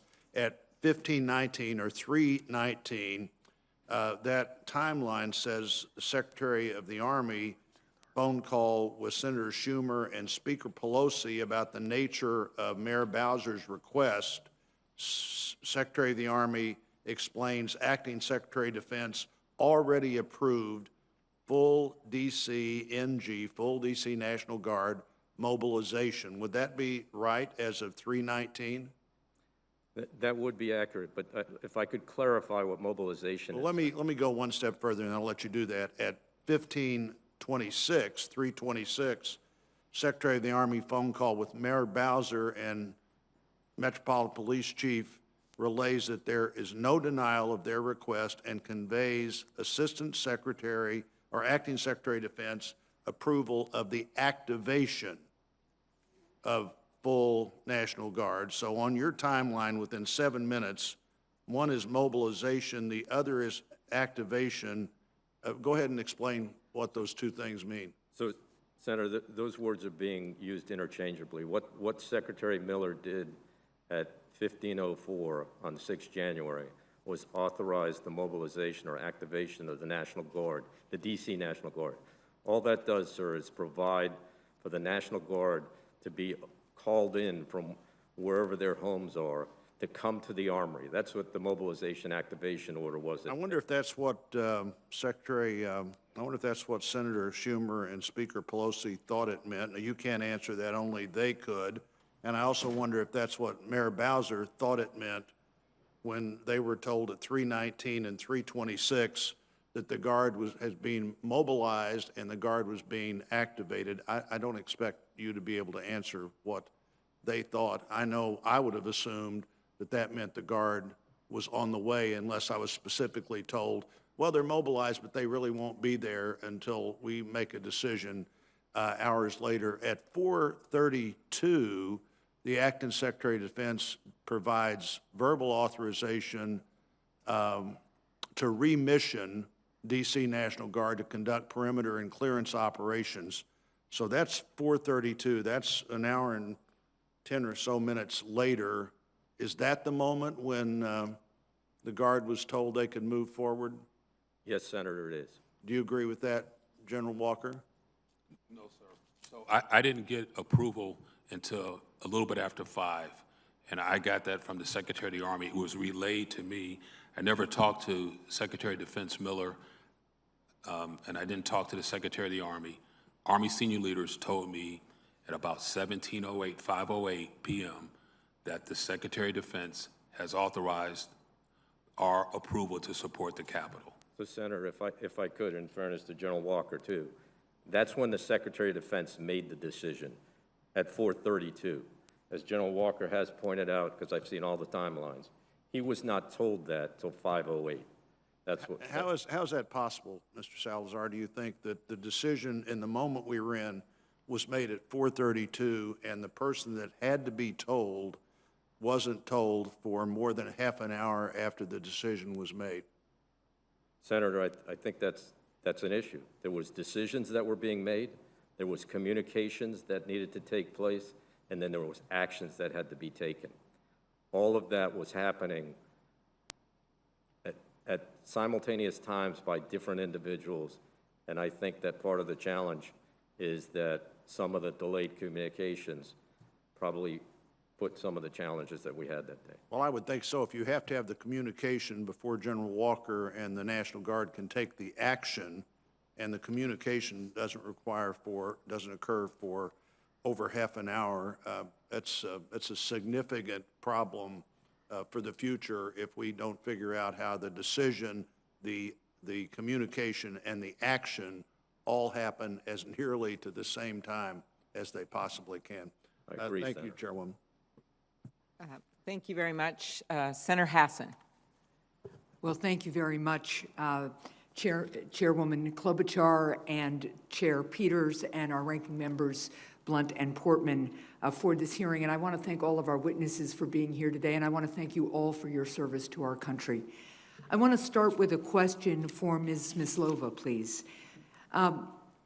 It's about a topic that I asked about last week. The Secretary of Homeland Security has the authority to designate events with national significance as national special security events, and these designated events receive expanded federal support for event security. Factors used to determine national special security event designations include the attendance of U.S. officials, as well as the size and significance of the event. In our hearing last week, the former officials in charge of security here at the Capitol testified that DHS did not reach out to U.S. Capitol officials about designating January 6th joint session of Congress as a national special security event. So, Ms. Myslova, to your knowledge, did any Department of Homeland Security officials ever consider or recommend designating the January 6th joint session of Congress as a national special security event? Sorry. Thank you, Senator. No, to my knowledge, no one at the Department of Homeland Security did consider designating January 6th as an NSSC. Also, to my knowledge, no one responsible for protecting the Capitol asked for such a designation. Right, but when we're talking about an NSSE, you don't need a request from the Capitol, correct? That is correct, You could have DHS could have initiated it. So what is the department's current policy and process for designating national special security events? And were there any procedural issues blocking such a designation in spite of the growing evidence of intelligence available to federal security officials prior to the event? I'm sorry, Senator. I am running currently the Office of Intelligence and Analysis for DHS. We have a small role in the NSSC process, but I am not qualified to speak about the whole process. It's fairly complicated. I'm happy to have Secret Service reach out to you, ma'am, if you'd like me to follow up with that. Well, I think it's really important for us to understand what the processes are. We had, as has been pointed out, the Vice President-elect, all members of Congress in one location at an event where there was clear intelligence that might turn violent, and there appears to have been no communication or effort by DHS to designate this in a way that would have had this security that we're now standing about stood up ahead of time in an effective way. So Happy to I follow look back forward up to with you, following ma'am. up with you Yes. on that. I want to turn to Ms. Sanborn now. According to a recent report, the FBI has currently charged 257 people associated with the events on January 6th. Of the individuals charged to date in relation to the attacks of January 6th, how many were already under investigation by the Bureau? Ma'am, I'd have to get you the specific number, but I can only recall from my memory one of the individuals that was under investigation prior. And was that because the FBI is limited in its tools or capacity to monitor, charge, or arrest these individuals prior to January 6th? Was this a manpower issue? I'm just trying to understanding, looking back now, what might have made a difference in charging, in being able to move against some of those individuals sooner? Yeah, I think that's a great question. I think it's twofold. So it's the complexity of trying to gather the right intelligence that helps us predict indicators and warnings. And I spoke earlier about, while there's a volume out there of rhetoric, trying to figure out that intent is very challenging for us in the intel community because it happens on private comms and encryption. So that's one aspect. And then the other aspect is, of the people that we were investigating, so predicated investigations, we don't necessarily have the ability to mitigate the threat they might pose by travel if we don't have a charge. And so I think you're tracking that we were aware of some of our subjects that intended to come here. We took overt action by going and talking them and trying to get them to not come, and that worked in the majority of our already predicated cases. Okay, thank you. I'd look forward to following up with the FBI more about that. I also have another question for you about the FBI's information sharing practices. On January 5th, the FBI Norfolk Field Office issued a report that some extremists were preparing to travel to Washington and commit acts of violence. That report eventually made it to a U.S. Capitol Police analyst, but it didn't make it to the former Capitol Police Chief, Mr. Sund. So I think it's important for us to understand whether this was a failure in information sharing policy or practice. What's the standard policy for disseminating reports like that? Yes, ma'am, that's a great question. I'd just like to segue into that part of the reason we were able to get that intelligence report from the Norfolk office is because we made it a national collection priority for all 56 field offices to collect whatever they could on the joint session as well as inauguration. And so when they collected that information, they did follow our normal process, and I think we heard yesterday from the director, and went above and beyond that process. So they documented it quickly within the situational information report, and they disseminated it 3 different ways: in writing, via email, verbally, and then also put it in what we call the LEAP portal, which is available to all state and local partners across the United States. So I'm trying to understand, though, how it didn't get elevated or communicated to the highest level. Who was the highest official in the FBI to be informed of the intelligence? So I, similar to Director Ray, found out about it days after. And so I think it's very important to also caveat what that was. It was raw, unvetted information, and only because of the collection message did it get as quickly elevated to the Washington field office and disseminated to the task force officers. So thousands and thousands of tips come in just like this on every day, and not all of those get elevated to senior leadership. Except that this was tips about violence at the United States Capitol, where we were going to have all members of Congress, the current vice president, the vice president-elect. And so given the gravity of the threat, it is very hard for me to understand why somebody didn't pick up the phone. And I'd like to understand, too, whether any of the following were informed of the intelligence: the president, the White House Chief of Staff, the Attorney General of the United States, the Speaker of the House, or the Senate Majority Leader. Not to my knowledge, ma'am, and I think you heard the director say this yesterday, and I echo it 100%. Anytime an attack happens, we're going back, and we're going to figure out what we could have done better and differently. So I echo there's always processes that can be improved. Look, I will just say this, that one of the things before a major event that one should always do is figure out who the leadership is, and they should be talking twice a day on the phone for the week leading up at least. That's kind of standard practice, at least in the states that I'm familiar with. It's certainly standard practice for governors. And it is astounding to me that even if it's raw intelligence, given what the stakes were on January 6th, that kind of sharing wasn't routine and that it didn't happen. So I hope very much that we will look back at this and develop kind of standard operating procedures so that the leadership of security at the Capitol, the leadership of security in all the various agencies are sharing this kind of information person to person rather than relying on standard emails and the like. Thank you very much. I will say that's the purpose of the command post, and but 100% echo your point, which is let's go back and figure out what we could do differently. Okay, thank you. Thank you, Madam Thank Chair. you. Thank you, Senator Hassan. And for members of the Rules Committee, we're following the order set forth by the Homeland Security Committee, how they do their order. So if there's questions about that, that's how we're doing it today. And next is Senator Feinstein. Thanks very much, Madam Chairman. I'd like to ask this question. In August of 2017, DHS, Office of Intel and Analysis, and the Virginia Fusion Center issued a report days before the violent protests in Charlottesville, Virginia. The report warned that the protests could be among the most violent to date. It warned that anarchist extremists and white supremacist extremists are calling on supporters to be prepared for and to instigate violence at the 12 August rally. Now, this was very similar to what we saw in the lead-up to the January 6th insurrection, when groups were actively planning to come to Washington and commit violence. Yet, there was no similar intelligence report by the Department of Homeland Security for this occasion. My question is why and what happened to change this procedure? Yes, Senator, thank you for that question. Before the election and then into the inauguration, INA did publish 15 separate unclassified reports that did discuss specifically that there was a heightened threat environment, that the threat could come from lone actors or small cells. We assessed that those that were motivated by concerns about the election and grievances associated largely with COVID-19 restrictions would also appear to be armed.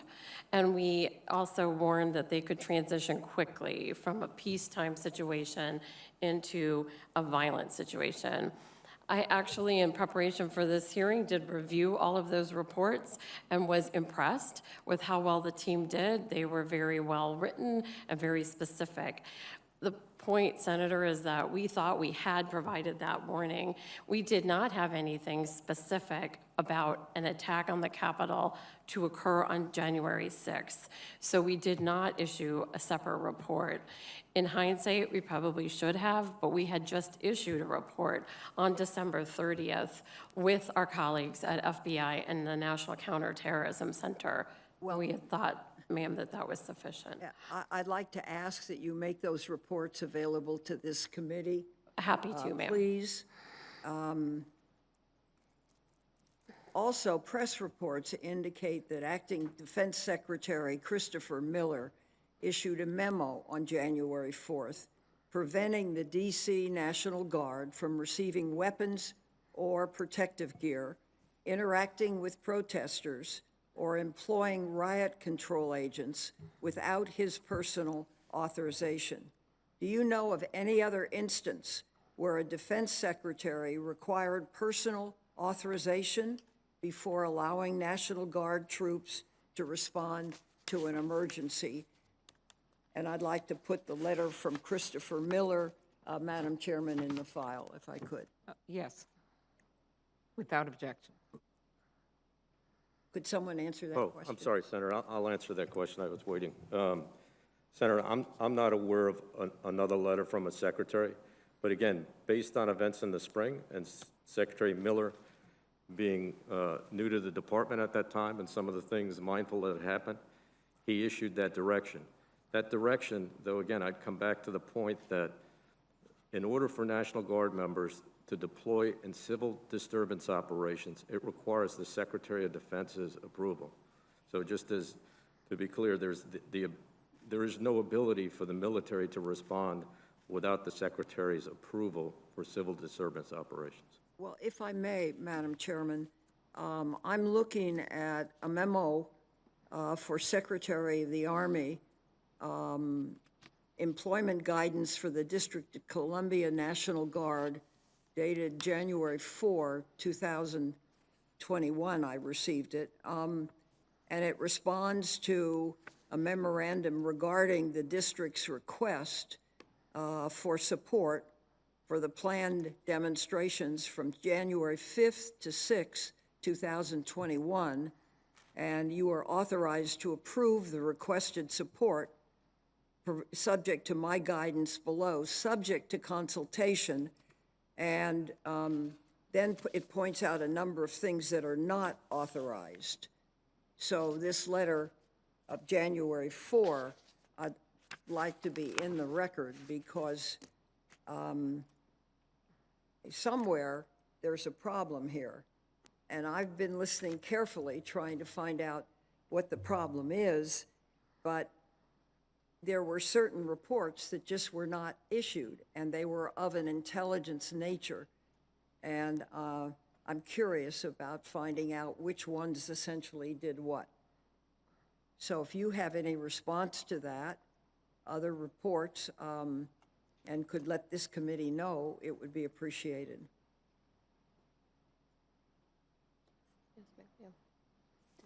Yes, ma'am, happy to do so. I think the key here is, and I think my DHS colleague mentioned this, is the intelligence we had articulated that we knew people were coming to the DC area. We knew there was a possibility they would come armed and potentially have conflict amongst themselves. What we lacked, and I think you heard this last week from all the folks that testified as well, none of us had any intelligence that suggested individuals were going to storm and breach the Capitol, and that was the intelligence that we lacked. Well, I think that remains to be seen, but I appreciate the comment, and I think that's what this committee has to look for and make a determination whether there was, in fact, adequate pre-question, pre-interest, and there is a record, and I thank you, Madam Chairman. Thank you.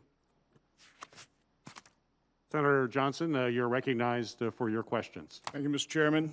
Before I get into my line of questioning for today's subject, Ms. Solis, Ms. Smyslova, I received, when I'm sitting here in the hearing, a press release from Capitol Police that said that we have obtained intelligence that shows a possible plot to breach the Capitol by an identified militia group on Thursday, March 4th. Is that a threat that you're aware of? Senator, we issued a bulletin last night, co-authored with the FBI, about extremists discussing March 4th and March 6th. Is that what you're referring to? It's a joint Yes, intelligence bulletin we released last night around, it was very late, midnight, I think. Yes. Okay. Well, again, so the threats are ongoing. Yes.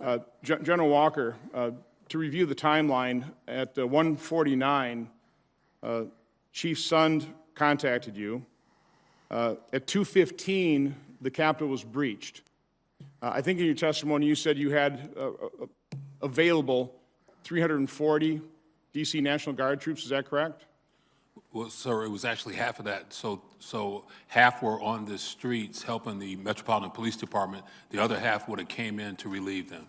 But we would have called them in to come in. Okay, so you had 40 in the quick reaction force, correct? Yes, sir. So had you been able to, had this all been pre-approved by the Secretary of Defense? And I'm mindful of the considerations of having military involved in civil disturbances, and I think that's part of the issue. Some of the blowback that occurred with the spring instances. How quickly could have you gotten how many people to the Capitol? 20 minutes. How many people? 150. Okay. I think that's important information to have. I think, quite honestly, what we need to do here is we need to completely reconstruct what happened. And I mean completely reconstructed. We need to obtain eyewitness testimony from different vantage points, from different perspectives, and that's certainly what I've tried to do. Ms. Sanborn, how many points of confrontation occurred during the riot? I mean, in other words, were these primarily at choke points, doors, windows that were breached, and then inside the Capitol, again, outside the House chamber? Or was there the Capitol is 751 feet long. was this a 751-long line that Capitol Police and other law enforcement were battling protesters? Thank you for the question. I think we're still in the process of gathering that data. Obviously, the folks that we have charged, we've charged for breaching and getting inside, and so we at least know that at some point they got through a choke point. The actual distance of how long that was is still part of what we're examining, sir. Okay, but we've got all kinds of video, all kinds of photographs, so you obviously are examining that, and from that video, you've been able to arrest 300 people. 300 people have been charged. 18 have been charged with conspiracy, 40 have been arrested for assault on law enforcement officers. So have you, looking at those videos, maybe not been able to identify the people, but have you counted the number of people that you want to identify, for example, that will probably be charged with assault? So we're still doing that, and that number increases just like the arrests every day, and so far we have identified hundreds of people that we're trying to still identify. Okay, well, again, we've got 300 individuals who have been charged, 40 have been charged by assault. Do you expect the hundreds of people to be charged with assault, or will those be disorderly conduct, unlawful entry? I mean, give me some sort of sense of the extent of this. Absolutely, it's a fair question. So I think the charges have ranged from everything from trespassing to obstruction to definitely assault on federal officers. We have a fair number of those, and so the charges based on the actual behavior that the individual partook that day definitely vary.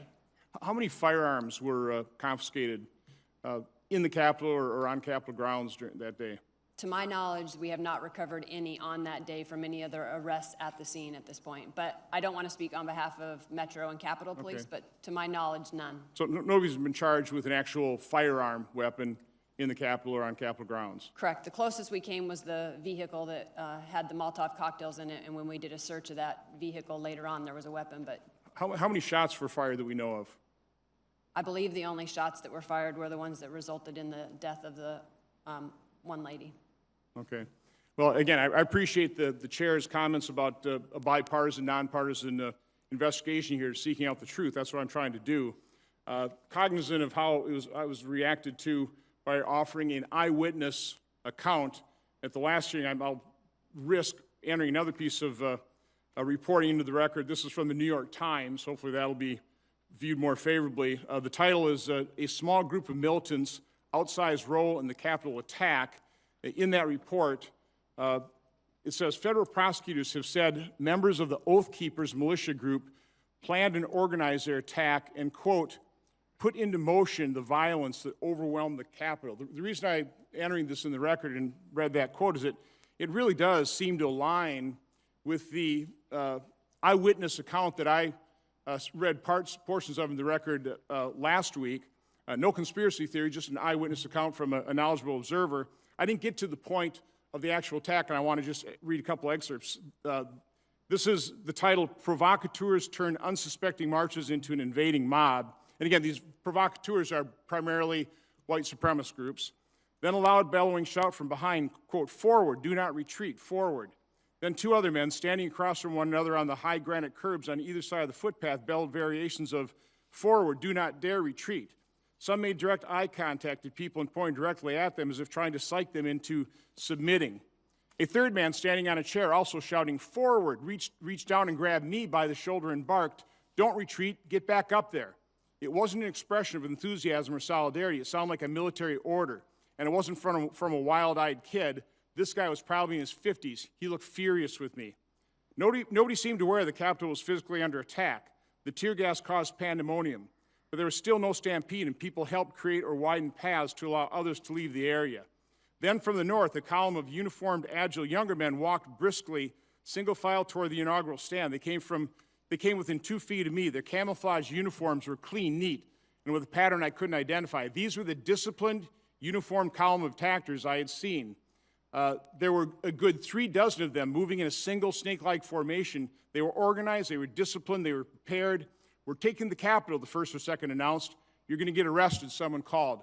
Ms. Sandborn, does that tie into with what you're uncovering as you investigate exactly what happened in the Capitol that day, that you had these armed militia groups that had conspired and organized to be there, maybe dozens, we don't know how many, but that they were organized and knew how to use the mob to storm the Capitol. Is that kind of what you're seeing? We definitely so far are seeing a mixture of that, absolutely. We're seeing people that got caught up in the moment, got caught up in the, sort of the energy, et cetera, and made their way into the Capitol, and those are probably the ones that you're seeing the charges simply of trespassing. And then we're definitely seeing that portion that you're pointing out, which is small groups and cells now being charged with conspiracy that coalesced either on site or even days or weeks prior and had sort of an intent that day, and they too probably caught people up in the energy. So just one final comment. I would urge anybody that criticized me for entering an eyewitness account in the record last week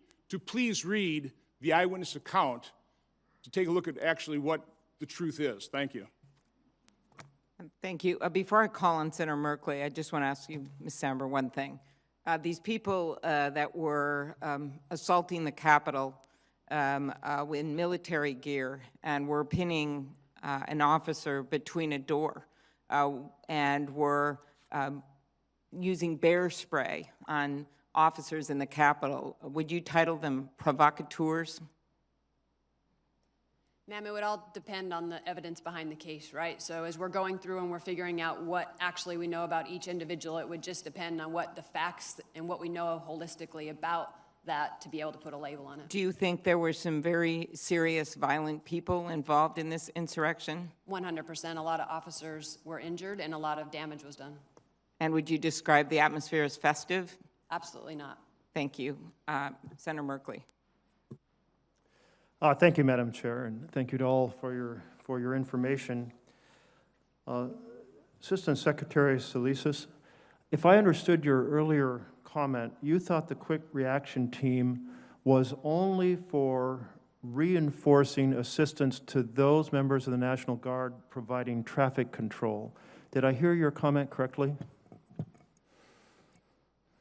Yes, Senator, you did. Thank you. Major General Walker, I believe that if I heard your comments correctly, that quick reaction team was there to respond as needed, including protection of the Capitol. Is that correct? No, Senator. So they were actually to provide support to the guardsmen out there. What I would have wanted to do was remission them and get them to the Capitol immediately as a quick reaction force. I see. So they weren't necessarily planned to help protect the Capitol, but you would reassign them to that in that type of emergency? Yes, sir. Okay, thank you for that clarification. I was really struck by the complexity of the chain of command for trying to get a decision for response. It starts with the Capitol Police Board, which goes to the Chief of the Capitol Police, Stephen Sund, who goes to the Commanding General of the D.C. National Guard, who goes to the Secretary of Army, who then consults with people within Department of Army about whether it's appropriate, which then goes to the Secretary of Defense, who then consults Christopher Miller to decide to study that, who then gives an order back to the Commanding General of the D.C. National Guard. This six-step process seems totally unsuited to the situation of responding quickly to an emergency. And just wanted to ask you, Commander Walker, if I'm reading this chain of command correctly, and do you share the view that this is way too complex for a moment when you need to respond quickly? So, Senator, it's a long-standing process, but it can work in minutes. So, for example, during the first week of June, the Secretary of the Army was with me. I watched him call the Secretary of Defense and consult with the Attorney General and respond back to me with a approval within minutes.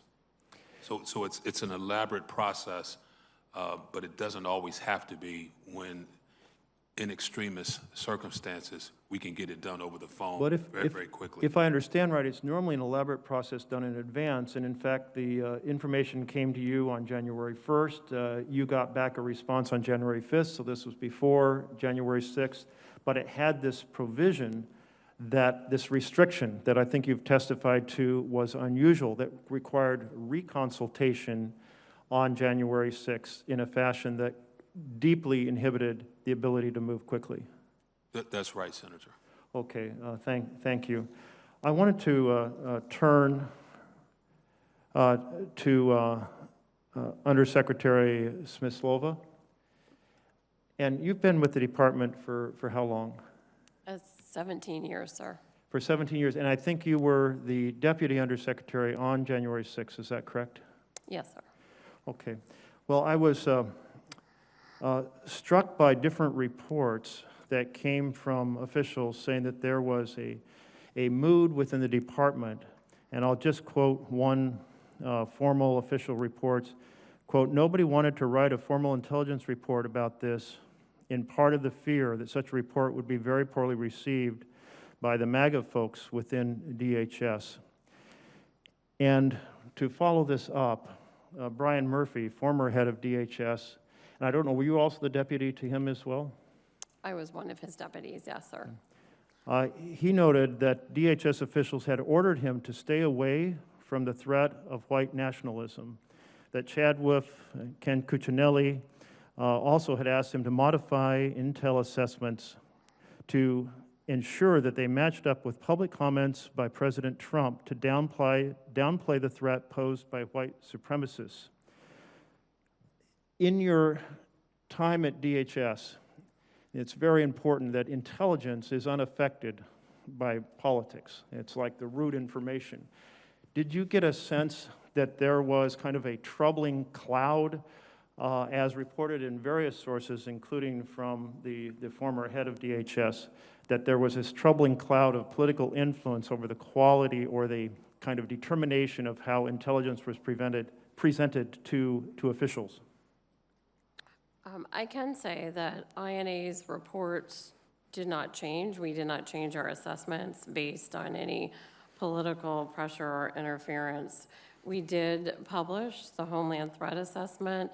It's a publicly available document that does state that white supremacists are the most persistent and lethal threat to the homeland. So did you ever feel any pressure or receive any encouragement, even kind of in a less informal way, I'm not talking about a written document, that you needed to be very careful about clarifying the threat posed by white extremists? I did not personally receive that. And do you consider Brian Murphy's report that that type of pressure was applied to be accurate or inaccurate? He has, his is a whistleblower complaint, and it is still being adjudicated. No, I understand, but I'm asking you, you were right there in the leadership.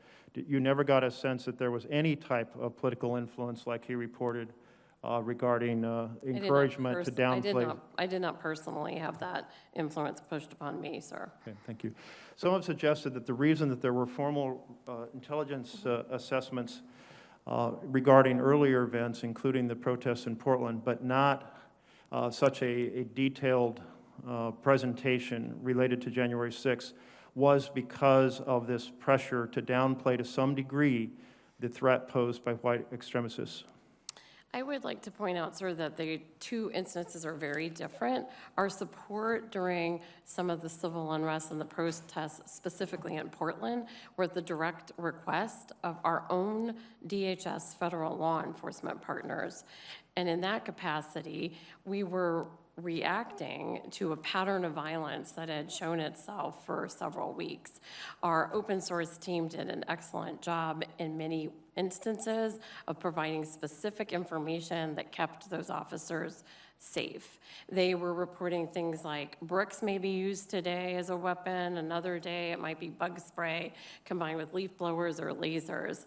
Our work, by contrast, leading up to the election and January 6th is quite different. It's a different kind of an environment. There's not that pattern of violence. It is a different kind of assessment. So I do suggest, sir, that it's impossible to compare the two. Thank you for your testimony. Thank you. Thank you, Madam Chair. Mr. Chair. Thank you, Senator. The chair recognizes Senator Sinema for your questions. Oh, thank you, Mr. Chair, and thank you to our witnesses for being here today. During last week's hearing, we heard about coordinated security planning efforts between law enforcement and federal partners for January 6th, including areas where planning could be improved. As part of this conversation, the committees heard about intelligence shared by the FBI field office in Norfolk, Virginia on January 5th, warning of extremists preparing to travel for, quote, war.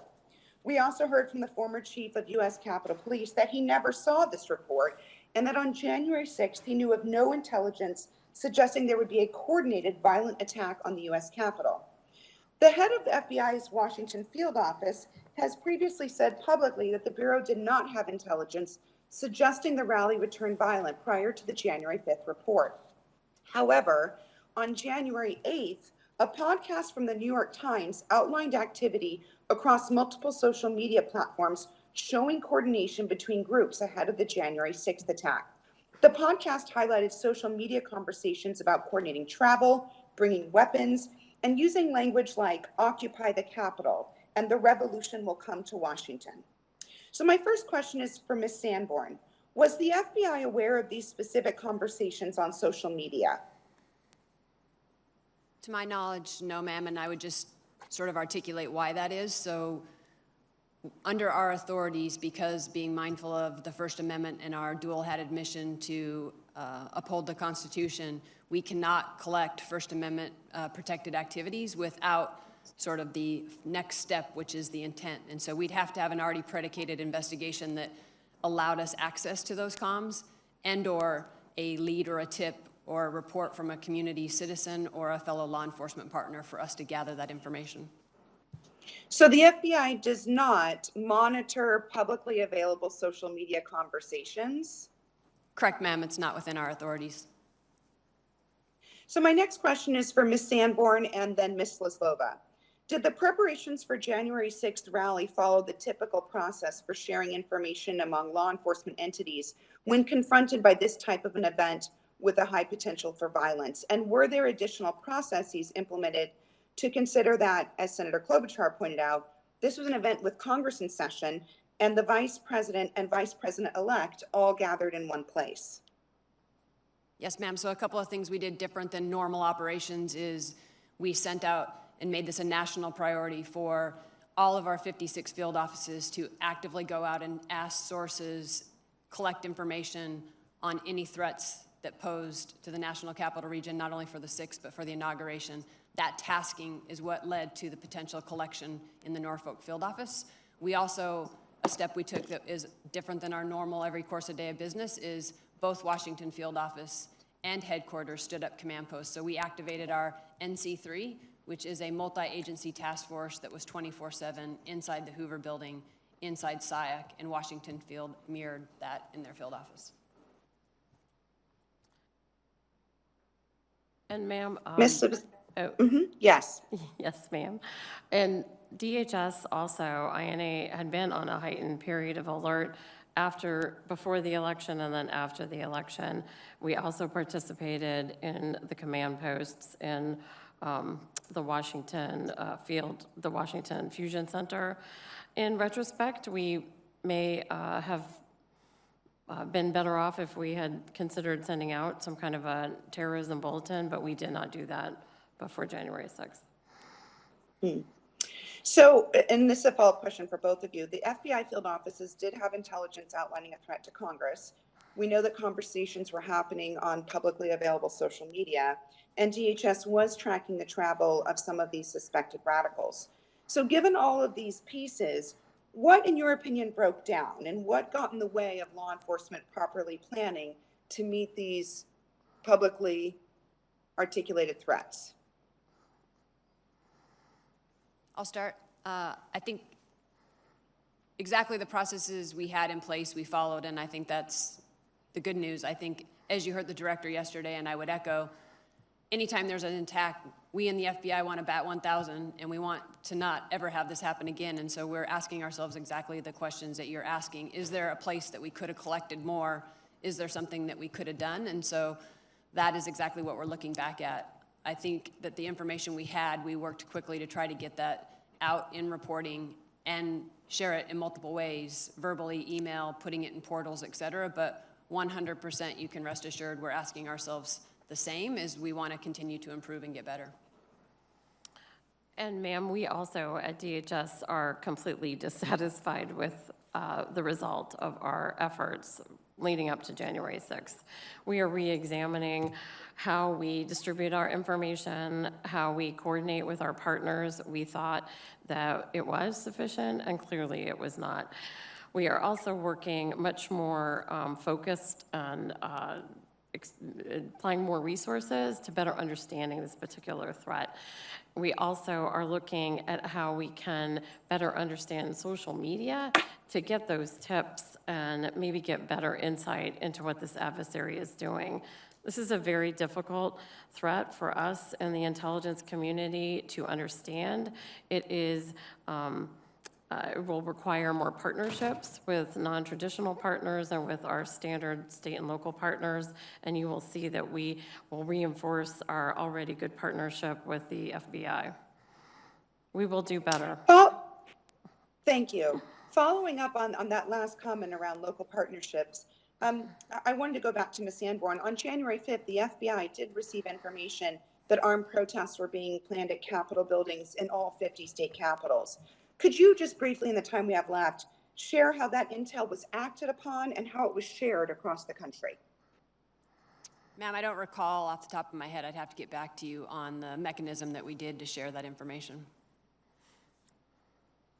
So based on that response, would it be fair to assume that it was not a particularly high priority, that there were armed protests planned at all 50 state capitals across the country? No, it 100% was a high priority, and it definitely, for our mission and our focus, we were not on the 6th only focused on the National Capital Region. We were focused on the whole country, and so it 100% was a very important focus for us. I just can't remember the mechanism of the document or whether it was an email, whether it was a joint product, how we passed that information, but we were concerned with it, and I know we disseminated it in some form, and I owe you that. Thank you. So I'll just have my team follow up with you. Mr. Chair, I see that my time has expired. I yield back and thank you. Thank you. Senator Padilla, you are recognized for your questions. Thank you, Mr. Chair. First a comment, then a question for the witnesses. I understand, there's a lot of people saying they'd like to see a reconstruction of the events of January 6th and how they came to be. For anybody genuinely interested, I turn their attention to the House Impeachment Manager's presentation to the United States Senate from February 9th through the 13th. My questions today, though, are in some ways a follow-up to yesterday's Judiciary Committee hearing, where we heard from FBI Director Chris Wray. And I'm going to quote from his testimony yesterday. Quote, "We are not aware of any widespread evidence of voter fraud, much less that would have affected the outcome in the presidential election." End quote. And yet former President Trump and other people with influence continue to spread lies and disinformation about how the November 2020 election was stolen. Former President Trump continued this effort most recently at the Conservative Political Action Conference on Sunday, falsely claiming, and I'll quote from him, "We did even better in the second election than we did in the first. You know, I won the first, we won the second, we did much better."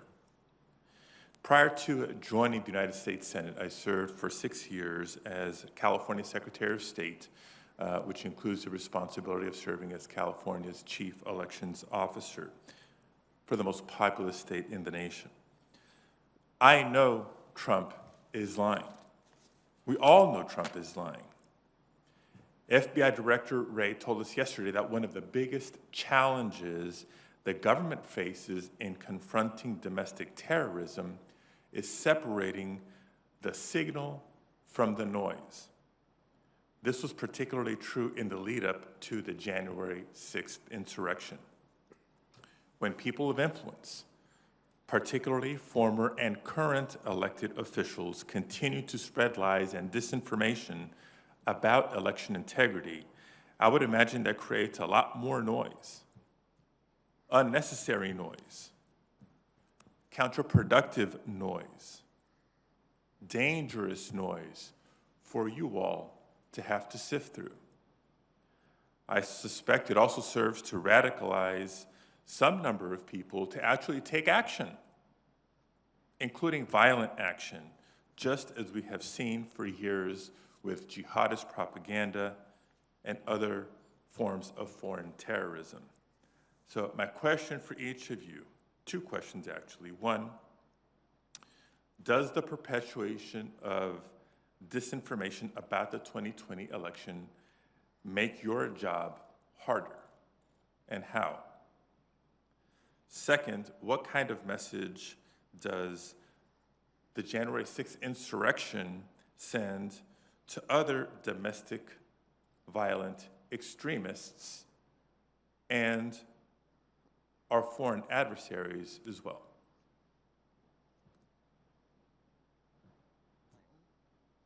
I'll start.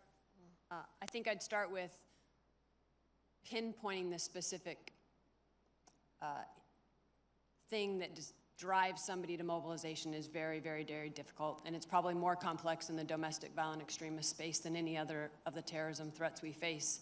And why that is what we've found in our investigations is domestic violent extremists not only are potentially doing what they're doing in an insular manner, but it's a combination of an ideology that they have, and what makes it different is a very unique personalized grievance. And when those things combine, that appears to be what pushes them to mobilization. And so for every single individual, we're trying to find that, but it's incredibly hard, and it relies a lot on their ability, post-disruption, to explain that process to that. And so that's something we're trying very hard to get to the bottom of on each of these cases. And sir, we did warn in our National Terrorism Advisory System Bulletin that we assess perceived grievances that are fueled by false narratives could continue to mobilize or incite people to commit violence. So to that extent, yes, false narratives are difficult.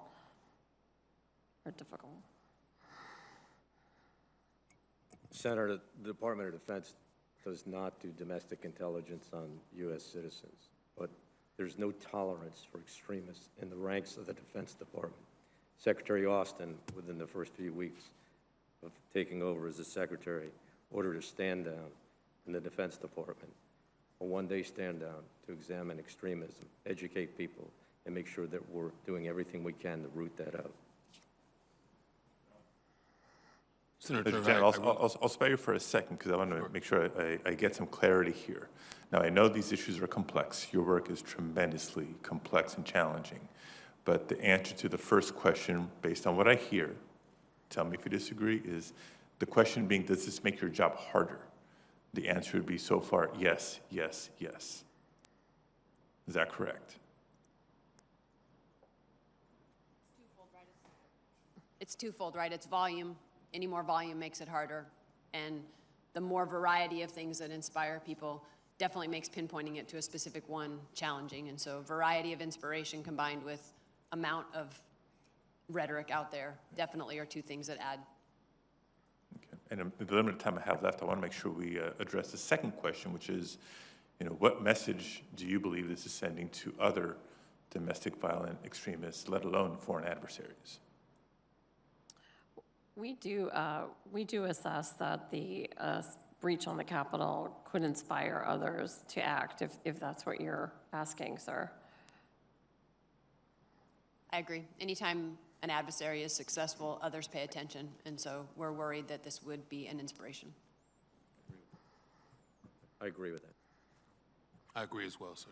Thank you. Thank you, Madam Chair.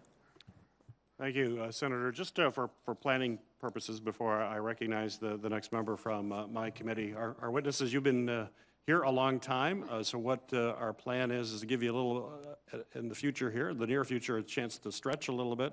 I'm going to recognize one more senator from my committee. Chairwoman Klobuchar will recognize one from her committee, then we'll give you a 5-minute break. So with that, Senator Rosen, you are recognized for your questions. Thank you, Chairman Peters. I appreciate you and all the other senators on the Rules Committee for bringing together this joint hearing is really important, and appreciate everyone for being here. You know, in October 2020, DHS warned that, and I quote, racially and ethnically motivated violent extremists, specifically white supremacist extremists, will remain the most persistent and lethal threat in the homeland, unquote. And that, quote again, violent actors might target events related to the post-election period, unquote. According to a former DHS Assistant Secretary for Counterterrorism and Threat Prevention, the Office of Intelligence and Analysis, or INA, was aware of the potential for violence on January 6th, and I quote again, but for reasons of fear, didn't want to formalize reports. We know Senator Merkley asked you this question already. But in fact, the day before the attacks, INA sent a national summary to law enforcement partners stating that there was nothing significant to report, nothing significant to report. And so if DHS assessed white supremacists to be the most lethal threat to Americans, and if INA was aware of domestic violent extremists mobilizing to cause violence on January 6th, then why didn't the department issue a formal intelligence warning that violence could occur? And I'm asked this of Ms. Smyslova. Yes, ma'am. First, we have heard of that report that we supposedly sent out that said nothing significant to report, and we cannot locate that. So I have no idea where that notion came from. Will you follow up with us on that report, see if you can find it, or where we got that impression? We've looked, ma'am, for a while. So we don't have a copy of that report. This wouldn't be an official report INA sent out. It is possible, ma'am, that what it came from was maybe a phone call or something else where we said we had nothing additional to report. We did view the work that we had done prior to January 6th as being sufficiently specific in warning of the possible threat. Some of the reports we did distribute, you just quoted from yourself. So it was our belief that those warnings were enough. Obviously, they were not. We are working very hard now to do two things. One, get better specificity and insight into this particular threat. And then secondly, understand better how our customers receive our products, read our products, who gets our products. It is unclear to us why they were not received and we were not better prepared for a possible attack. I want to ask a follow-up on that. Did INA share any intelligence products with national fusion centers relaying information about possible violence on January 6th? And is Capitol Police part of the DC area fusion center? Yes, we talked specifically to the Capitol Police in early December, made sure that they were in receipt of all of our products, and they received, again, the one we put out just a week before the attack that we co-authored with FBI, National Counterterrorism Center. We know that all of our products do go to the National Network of Fusion Centers, and we, in fact, participated in a phone call that was sponsored by the National Network of Fusion Centers the day before, on January 5th, where we also reiterated our concerns that we were in a heightened threat environment, that this particular adversary could mobilize quickly, and they most likely as small cells, lone offenders, they would most likely come armed, and they could, were interested in attacking specifically government buildings and large gatherings. Well, I appreciate that, but it seems like we weren't exactly ready. So moving forward, I know you alluded that you're going to try to figure out where your product goes and who talks about it, but how are you going to specifically elevate INA's assessment that white supremacists are the homeland's most lethal threat so that quality, detailed, and informed intelligence actually reaches our communities, including our local law enforcement, ahead of possible attacks so that we can prevent any loss of life, certainly, or other kinds of damage? Yes, ma'am. And the department is committed to doing that. Our secretary is very committed to coming up with a whole of DHS approach to better combat domestic terrorism. We are working across the department to understand how to better articulate the threat and deliver the threat and how to mitigate it with our state and local partners. Thank you. I want to move on because the day before the insurrection, the FBI issued an internal warning that extremists plan to take part in violence on January 6th. Last week, I asked Metro PD about the intelligence failures leading up to the attack. Acting Chief of Police Conti told me that FBI emailed MPD an alert bulletin warning about potential violence at 7 p.m. the night before the attack. Mr. Conti told me, again, I'm going to quote here, I would certainly think that something as violent as an insurrection at the Capitol would warrant a phone call or something, unquote.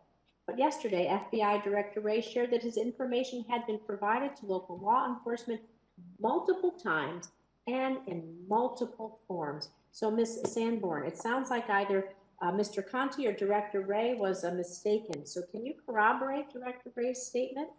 And if indeed the warning was only sent in writing, why didn't the FBI go a little bit further? Why did it not alert local law enforcement about the possible violent insurrection in a manner more consistent with the gravity of the threat on our country?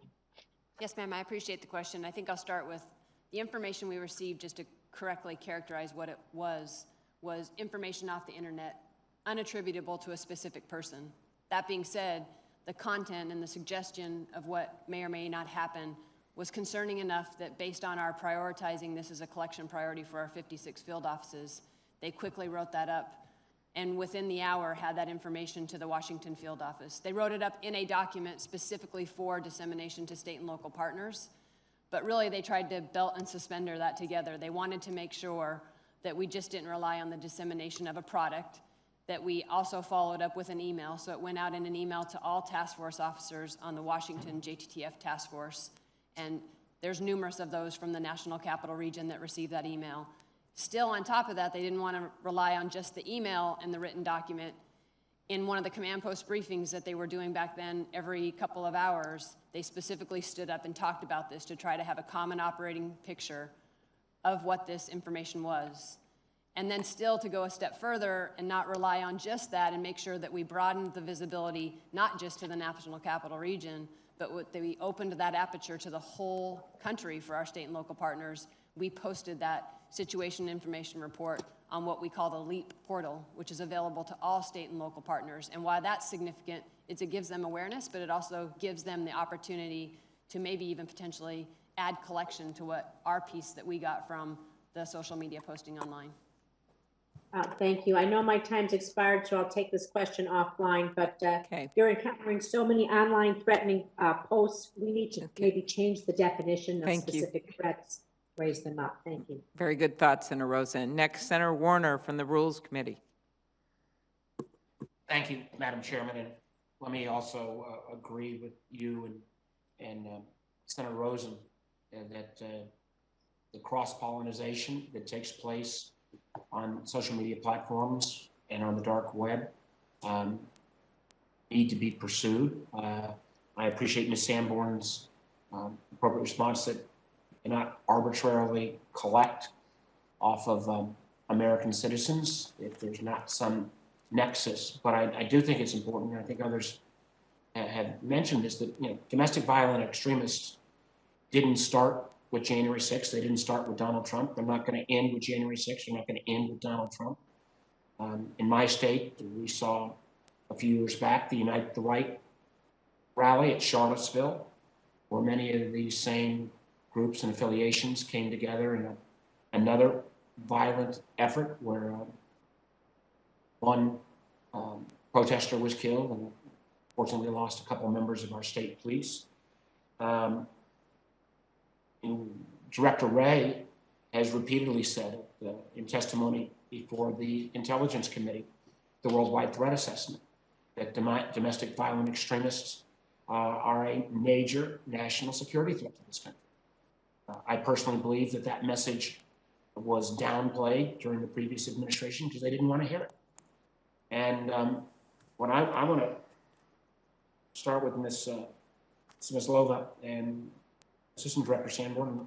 Director Sanborn, it's great to see you again, is that recognizing the constraints that are placed upon you in terms of collections, but also acknowledging that this threat has been around for some time. The FBI in particular has acknowledged that it is an extraordinary, major, severe threat,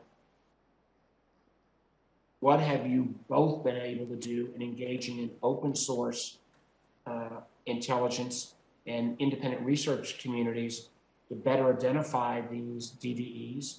I know in the run-up to the January 6th insurrection, there was research done by Harvard's Joan Donovan and Elon University's Megan Squire, as well as other researchers that pointed to the fact that these DVEs and the affiliated groups, oftentimes groups that are working in conjunction with groups in Europe, were planning this effort. So how are you, both DHS and FBI, utilizing these independent researchers, open source activities, and making sure we've got a better handle on it, recognizing the appropriate constraints on what you can do directly?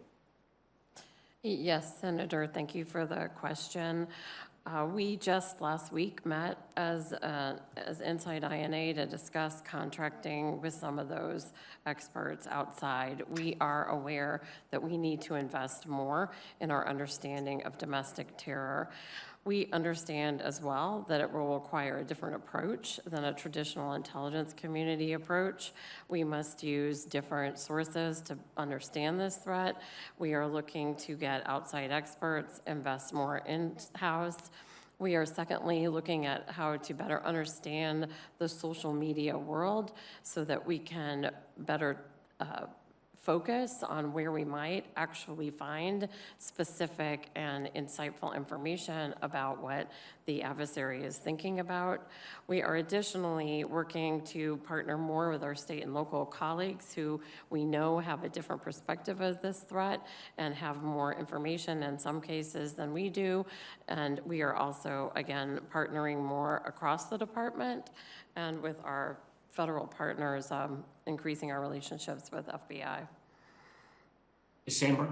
Thank you, Senator. Nice to see you again as well. I'd sort of say what we're trying to do, and I'll put it in 3 buckets really for you.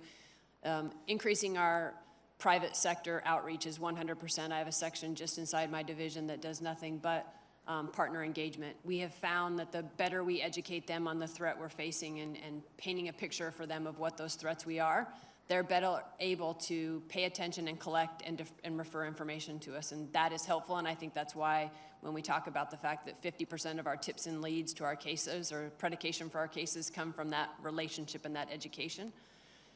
We're also, same as my colleague said, using the state and local partners. So we leverage the fusion centers a lot and their ability and their expertise. And the Orange County Fusion Center in California is a great example of leading sort of the analytics of social media and leveraging their expertise to predicate cases. And they were actually behind the predication of the case, the base that we disrupted.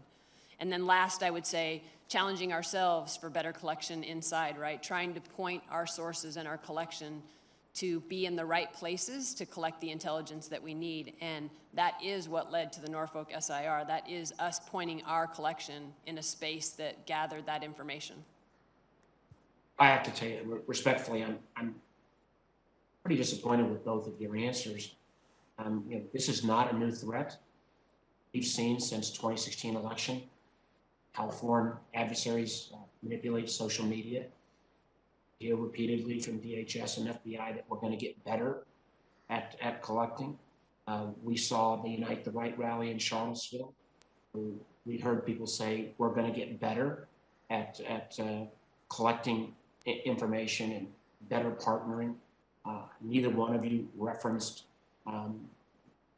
there's literally a host of experts at academia, organizations like Graphica, and others that are monitoring the DVEs and their activities, oftentimes in their connections to anti-government groups in Europe, again, oftentimes amplified by nations like Russia. And I just, we're always going to get ready, and then we're somehow surprised when we see the kind of chaos that took place on January 6th. We can't always be saying we're going to do better next time when this threat has been around for years. It is not going to disappear with Donald Trump. There's never been somebody that was as active in encouraging these kind of individuals. But we got to pick up our game, and I do think the academic researchers are a tool that we need to better develop.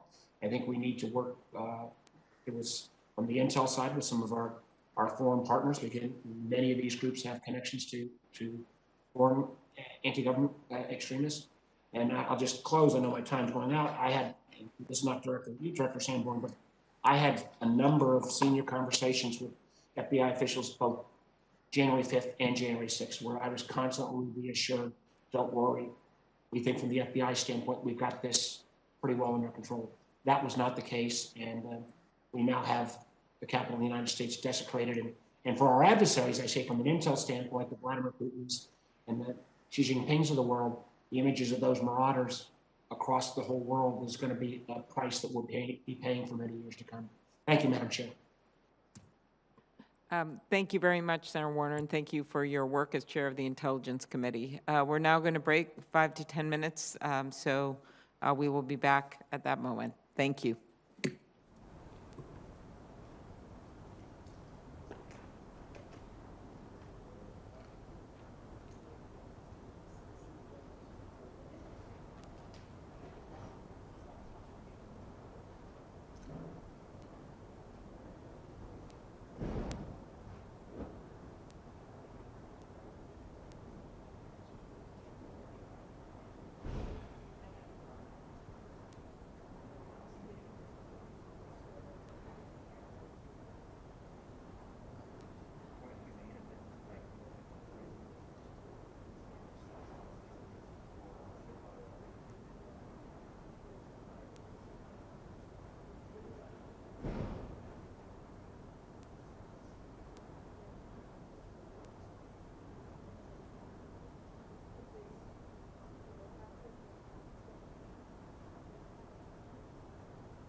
The committee will come back to order.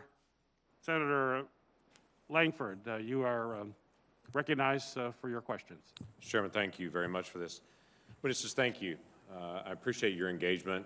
We're trying to all fill in blanks, and none of you have all the answers on this. We're not expecting this panel to be able to cover everything on it, but I do appreciate the gaps that you're helping us fill as we go through this conversation together. Ms. Spislova, I want to ask you a couple of questions about the IC. I've read through some of the sensitive information that was sent out to law enforcement in advance of January the 6th. Help me understand someone that's getting that report. Obviously, many of these folks that are getting the report from Capitol Police and others, Sergeant at Arms, they get reports like this similar every day. If I look at the reports prior to January the 6th that are coming out from intelligence, I have a hard time looking at it and getting the context of how is this different than normal. So help me understand for those reports, for someone who's reading these reports every day, how would they understand the context of what you're seeing or what the folks are seeing on the ground that's different than what they had seen 3 months before, 6 months before, a year before? Yes, sir. That is a great question, and that is one that we are now reassessing. It was our view, again, when I prepared for this hearing and I looked at all of the work that we had done, specifically talking about the extremists that would be motivated by the dissatisfaction with the election results and also unhappy with some of the restrictions related to COVID-19. The reports are quite good. They are well written. They seem to summarize pretty succinctly. I mean, I look at them and I'm proud of the team, which has produced twice as many reports on domestic terrorism this last year as they did the year before. But to your point, it might be hard to see that trend over time in the noise. So looking backwards from, now what didn't happen, right? We are examining, should there be different types of reports? Should we use some of the tools that DHS has, such as the National Terrorism Advisory System? We have restarted the Counterterrorism Advisory Board, which was occurring monthly under the previous administration and had fallen off for a variety of reasons the last few years. We've restarted that. Secretary Mayorkas is challenging us all to do a better job when it comes to combating terrorism, domestic terrorism. So I guess that's a long way, sir, of saying we are taking a look at the reports that we have done. We will be engaging very directly with all of our stakeholders, asking them what we could do better, asking them how they might better receive the information. Should we put it in a different format? Is there some way we should remind them that this is an alert? And it is hard, candidly, with the volume of information that we all receive daily. Sure, you're getting a tremendous amount, and that information continues to be able to flow. But when I look at the reports and look at even the bottom line up front that's at the beginning of it, it all seems very standard to me. There doesn't seem to be an elevated risk. Now, there's some details that come afterwards that if you're reading through it, you could then elevate it. And as you've heard, some members on this committee and others in the media have pulled out specific statements buried in a report and pulled it out and said, well, how could you have missed this? Right. But in the bottom line up front, it looks very standard. Here are the risks. Here are the things that we're seeing. There doesn't seem to be something that would say, hey, this is higher than normal. If I can use the intel term, it seems to be chatter. Even in the report itself, it identifies multiple places. This was one person on a social media site, and they had one comment that they made on it. That would make someone think this is one person out there saying this. This doesn't look like a movement that's happening. So if that was accurate, to say we're hearing some chatter on that, there has to be some way to be able to note that for the future, to be able to say elevated, more so than normal, higher than it was a week ago, some way to be able to show a trend line, whether it's bottom line up front all the way through to say it's increasing in awareness on this. And that is something that is fixable. I would tell you my challenge from serving on the Intel Committee is seeing different reports that come through that are so carefully scripted, they say nothing. So getting as many pieces of raw information as possible, which are in some of these reports, but then to also make sure that the assessments and the statements are very, very clear will help everyone in the process We do reach moments where it becomes so politicized that we've got to be able to turn down the volume of that particular word, that at the end of it, they don't say anything. General, can I ask you a question on this as well? For any of the operations that Washington, D.C. has, or that you know of for other National Guard members, in any operation that you're going to be around, and you had obviously soldiers that were involved, scattered around the city helping with traffic duties and such during the day, do you get the threat assessments in advance, the same as what Capitol Police, Metro Police would get? Because obviously you're assisting Metro Police, so would you get the same threat assessments that they get as they're leading up to the event, so that you would have that for that event as well? Yes, Senator, we do receive finished intelligence products. Okay. Are those helpful to you? They are. Good. Is there anything that you're missing when you go through those reports that you wish was there? No, sir. Yeah. We would all love to see 2020 into the future. I get that completely.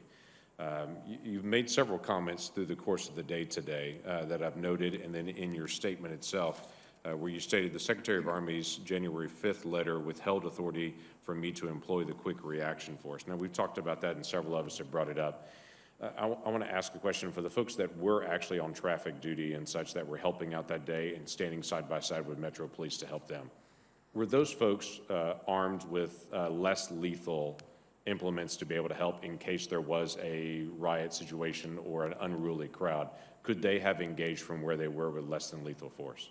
So they weren't equipped with less than lethal, but they were equipped with force protection, helmets, shin guards, body protection. Were they wearing those, or were those in the vehicles? They were in the vehicles. They were in the vehicles. And those, my understanding was, were those weren't military vehicles that day. They were to be unmarked vehicles that were other government vehicles. Is that accurate? Yes, sir. They were GSA vehicles. Got it. And then there was no overhead for your folks that were out that day. My understanding is there was a request from the mayor to not have military vehicles, to not have helicopters up in the air that day in support. Would that have typically been something that you would have asked for in the past, to be able to have some kind of overhead for a day like that? No, sir. We would not have needed helicopters or any kind of air support for a mission like that. Just simple traffic control. And the Quick Reaction Force was available to support them if they needed it. But they are physically how far away? As far as minutes, I don't have to say where they were exactly.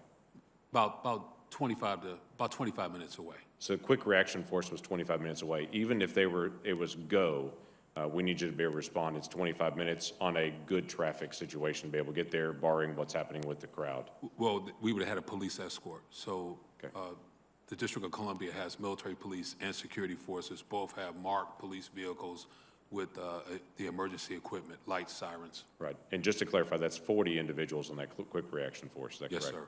Okay. Thank you. Thank you all. Thank you, Senator Langford. Next up, Senator King from the Rules Committee. Thank you very much, Madam Chair, and thanks for holding this hearing. A quick question for Mr. Solisas. I know the Defense Department has its own intelligence service, the DIA, and this is a question for the record. I would appreciate it if you would check and provide to the committee whatever there are in the way of intelligence products that were available to the Department of Defense in the week prior to, and the day, particularly the day prior to January 6th. And they can be submitted in a classified setting if there are issues of sources and methods. I don't know if there's any such material, but if there is, I hope you will make it available to the committee. General Walker, you're a very important witness today because you were in the midst of all of this and you were in touch. And what we're really struggling with here is why that long delay. And you testified earlier that in the summer, the delay was a matter of minutes. This time, it was a matter of 3 hours and 19 minutes, I think as Senator Portman said. The question is, was the delay caused, in your judgment, from being on these various phone calls by anything remotely resembling politics and a desire not to interfere with this particular group? Or was it because of I think the word blowback has been used, the concerns about what had happened in the summer and the criticism that the Guard had taken for its actions at Lafayette Square or in other parts of the protests of the summer? What do you think was going on here in terms of why this matter took so long to respond to? So Senator King, I think it was a combination of both. In my judgment, it was two factors. So I had the benefit and comfort of having the Secretary of the Army co-located with me during the summer. So he was right next to me for pretty much that entire week, the first week of June. And I was in constant communication with him. I had his phone number, he had mine, and we communicated regularly. I didn't have that benefit for January 6th. So there was some concern. I don't think it was so much of what the District of Columbia National Guard and Guard Nation did for June. I think it was more the word that I kept hearing was the optics of it. And there was a concern that it could inflame the protesters. So a uniform presence of guardsmen, U.S. Army, U.S. Air Force uniforms could inflame the protesters. That was a concern as well. That was a thought by Army senior leaders. And the optics that you mentioned, that's sort of, in this context, become a bit of a pejorative term. But what they were really worried about, in my understanding, is the visuals of armed troops and military vehicles and barriers surrounding the United States Capitol. Ironically, that's what we ended up with. But is that the concern that you discerned in those conversations? Well, Senator, nobody was talking about being armed on January 6th. We were talking about physical presence, civil disturbance, equipped guardsmen to form a line with the United States Capitol Police and the Metropolitan Police to restore order and prevent the Capitol from being breached. But there's no question that the day before, or the days before, the city made it clear that they did not want the National Guard at the Capitol. Is that accurate? No, sir. The city doesn't have standing at the Capitol. So the city, the mayor's request and the director of Homeland Security, Dr. Rodriguez's request, did not talk about the Capitol at all. Okay, so the request from the city was directed toward the traffic control and those kinds of things away from the Capitol. Yes, sir. Let's move from history to what we learned from this.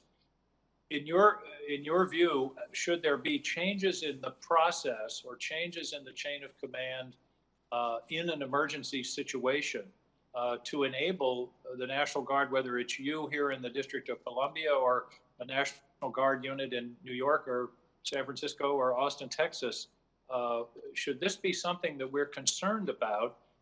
The 3 hours of reaction in a true emergency situation seems to be something we need to figure out how to avoid. If I can answer it two ways, I think you should be concerned that Chief Son was not allowed to contact me and ask for help in advance. So then we could have had the right forces positioned to support the Capitol Police and protect the Capitol. That's one. Number two, the request did take too long. The response to the request took too long. So I think there needs to be a study done to make sure that that never happens again. It shouldn't take 3 hours to either say yes or no to a urgent request from either the Capitol Police, the Park Police, the Metropolitan Police Department. In an event like that where everybody saw it, it should not take 3 hours. But before that would have happened, I think the Capitol Police should have been empowered to request National Guard assistance in enough time that we would have been there ready to have a large quick reaction force sitting possibly at the armory, possibly closer, to be ready to respond and not be late to need.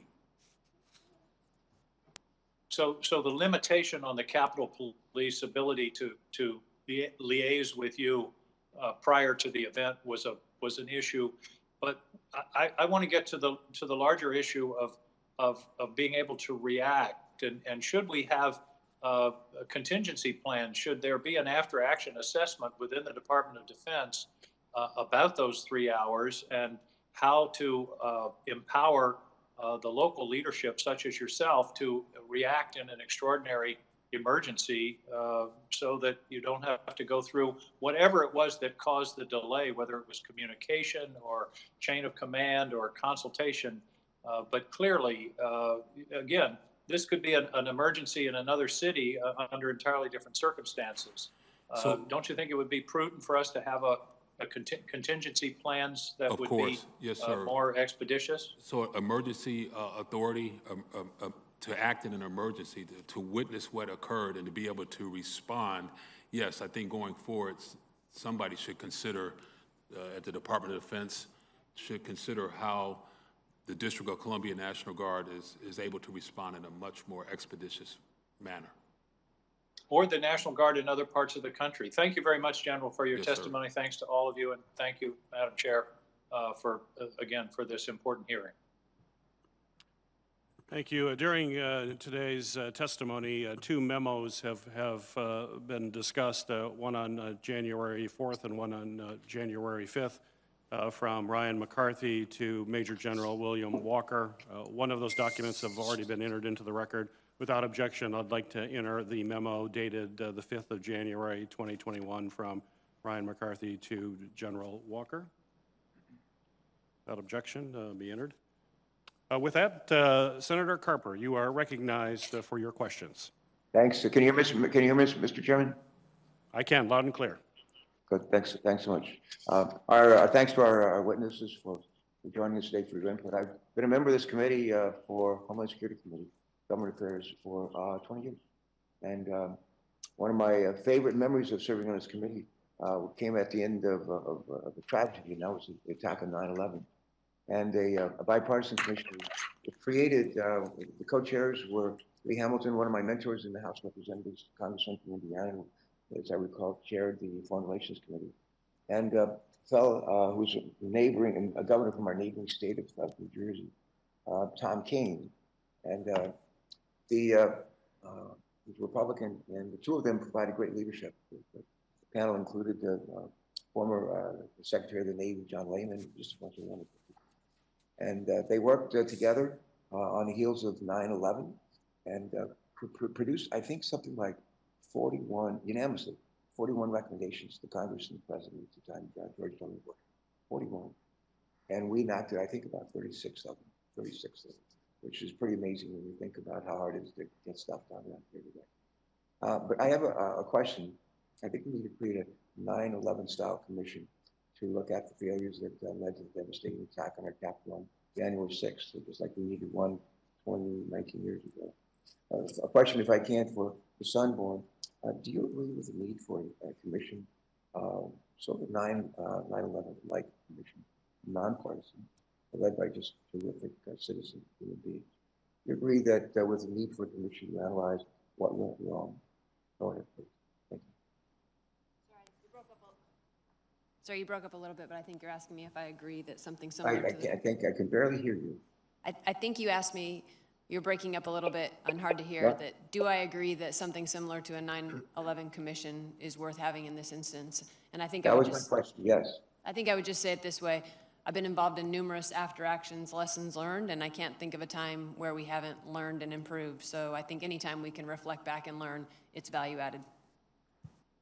Yeah, a follow-up question to that, if I could. How can we ensure that a new 9/11 style commission examines the root causes, not just the symptoms of problems, but a big root cause down? And but how can we make sure that if we're to establish a 9/11 style commission that would examine the root causes, that includes the threats posed by domestic terrorism?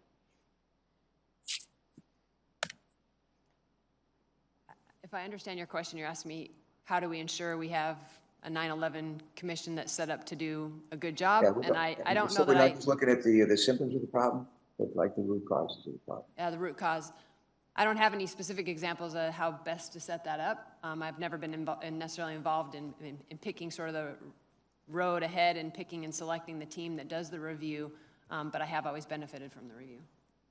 Well, maybe part of it is for us as members of the Congress, is to make clear, if there were to be a commission, that our interest in certainly include focusing on the root causes, the threat posed by domestic terrorists, and make sure that the leaders of that bipartisan commission be committed to examining root causes. Maybe that would be good. A second question, if I can, for Ms. Sanborn. And this is a question related to intelligence failure. A large part of our conversation from last week's hearing focused on raw intelligence from the FBI that was shared, I believe, by email just the evening before on January 5th with a lower level person and at the Metropolitan Police Department. And it was not shared with any senior official, even though we'd seen that actual intelligence that something awful was going to happen the next day that could lead to murder and mayhem. But Senator Carper, it's a little hard to hear you. I know our witnesses are, Yeah. you might want to just speak a little louder and slower or something. Yeah, it's All it's right. not you, it's your, yes, go ahead. Usually it's me, but this time I think it's but I guess my question is, what happened? Somebody knew something awful could happen. Somebody knew, and they sent an email the evening before the event. I mean, why would somebody just pick up the phone and call us a senior official and say, we just have this information, and we're like 12 hours away, we need to do something. And somebody, instead of doing that, sent an email. Ms. Samworth, could you just shed some light on how exactly we missed some of the grave warning sites until like the very last minute? How did this happen? Yeah, thank you for the question, sir. I think I'll start with the piece of information we received, again, was a non-attributable posting to a message board, and so very raw, very unvetted. We actually didn't receive that information until late, very late in the afternoon on the 5th and almost into the evening. And because of our emphasis on we need any intelligence, even though it was raw, unattributed, and unvetted, the Norfolk office quickly wrote that up specifically in a document following our processes to disseminate that. So a situation information report is for the intentional purpose of sharing that with state and local partners. Not only did they write that up because they knew how important it was to get that information out into hands of folks that might need it, our state and local partners. Within 40 minutes, they sent an email to the Washington field office with that information, and Washington field office also then followed up with an email to all task force officers. And so several different mechanisms were happened here, and we like to use the phrase belt and suspenders. We didn't want to make sure that one method of communication failed, so we wrote it up in the document for dissemination. We sent it in an email to all task force officers in the National Capital Region, and that does include Washington Metro as well as Capital. But again, not wanting to rely on those two mechanisms only, it was then briefed verbally in a command post, an interagency command post, that we were doing briefings every couple of hours so that every agency in that command post had what we call a common operating picture, knowing what all of us knew at any given time. It was briefed at 8 p.m. on the evening of the 5th.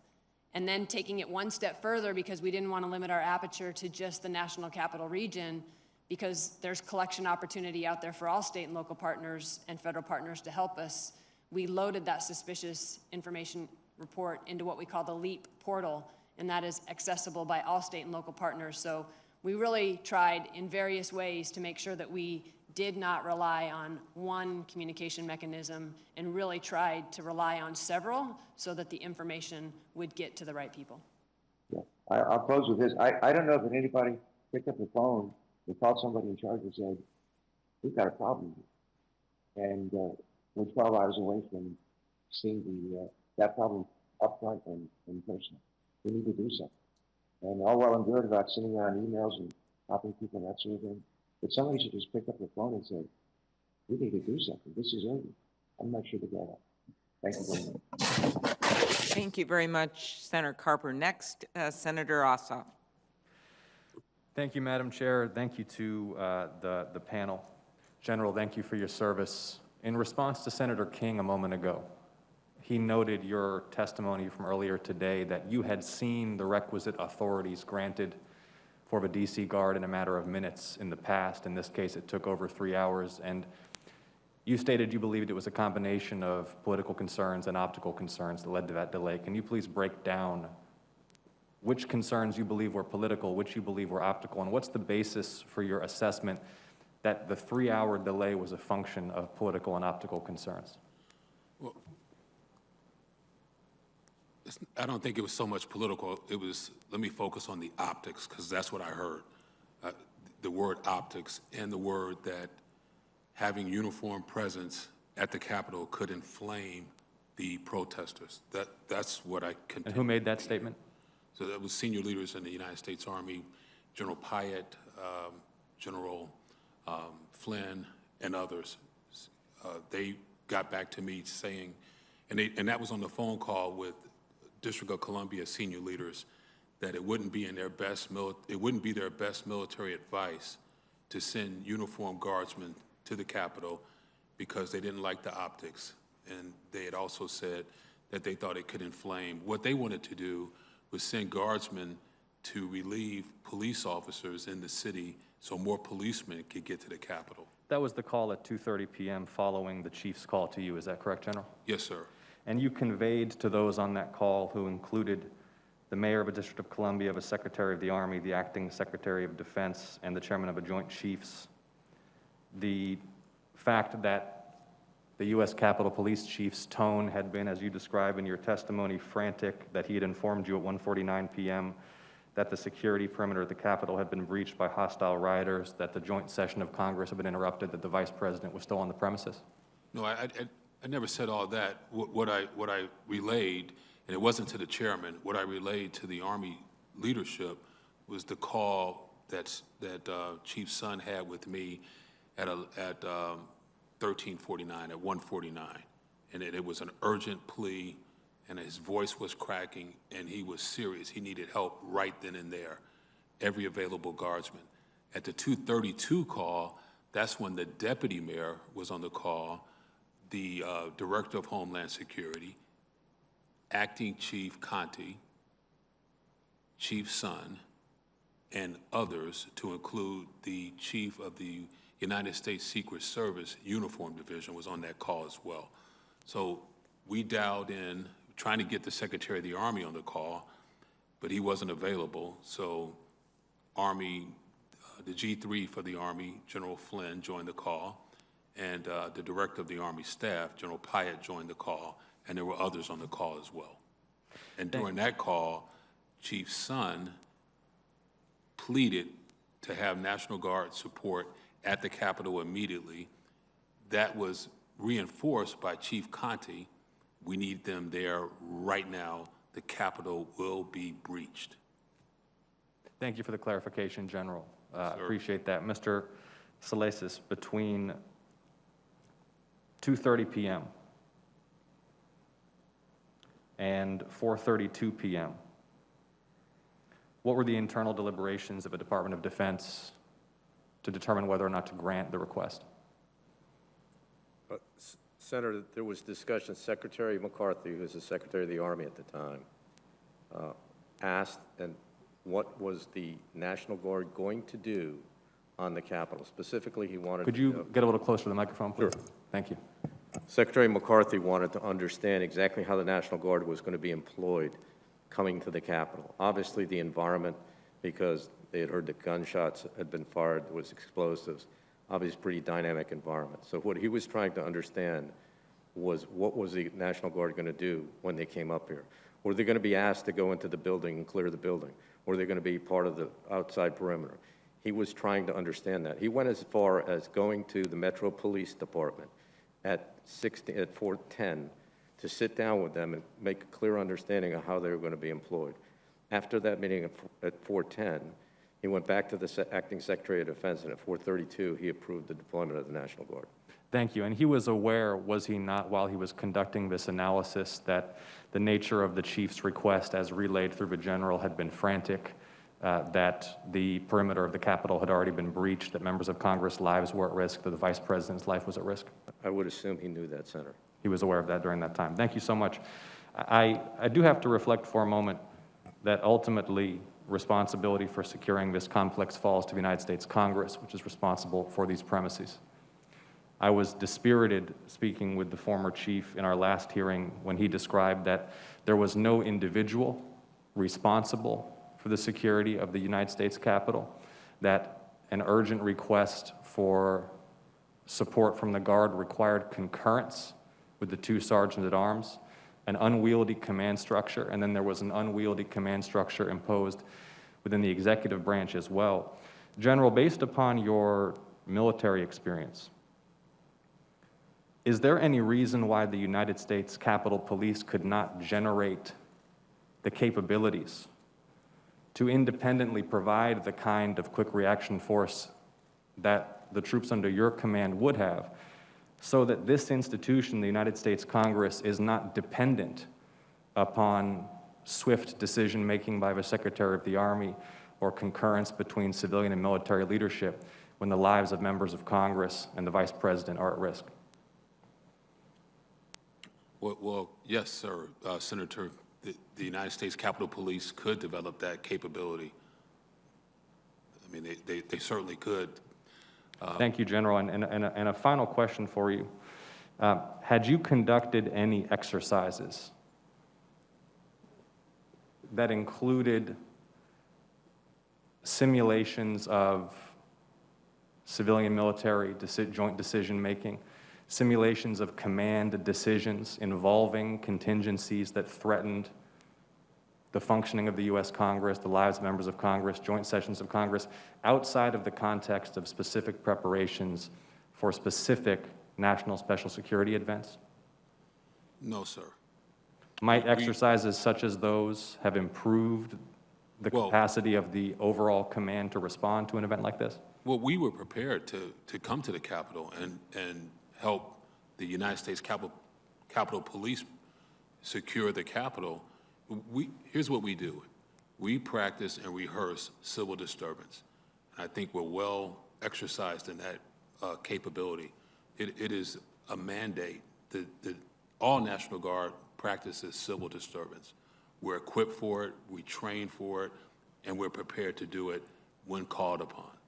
So if we'd have been approved to do it, we would have got there and helped the United States Capitol Police. Understood, General, and I have no doubt that the forces under your command were appropriately trained and qualified. My question is whether equipped. My question is whether any exercises that have been undertaken that simulated the command decisions that would need to be made, the requests that you would need to make, for example, at the secretary level, in order to allow your troops, which were properly trained and equipped and had those capabilities. Well, Senator, they're already there.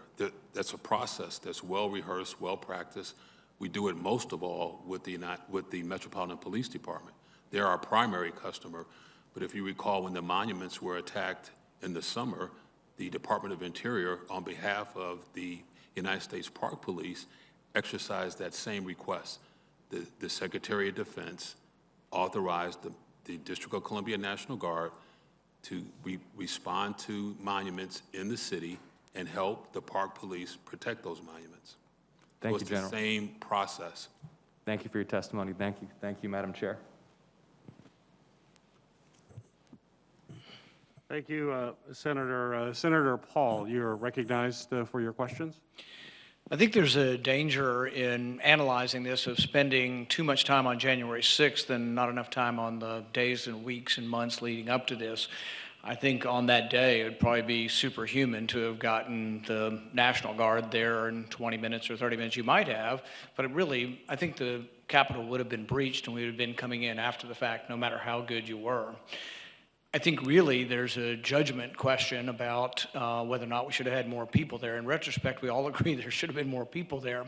But really, this is the judgment that should call into question predating that. Should we have had more Capitol Hill police there? My understanding is over 1,000 Capitol Hill police that were either off duty or not here, that could have, and probably in retrospect, better judgment would have had them in there, and we would have had riot lines, and we might have prevented this from happening.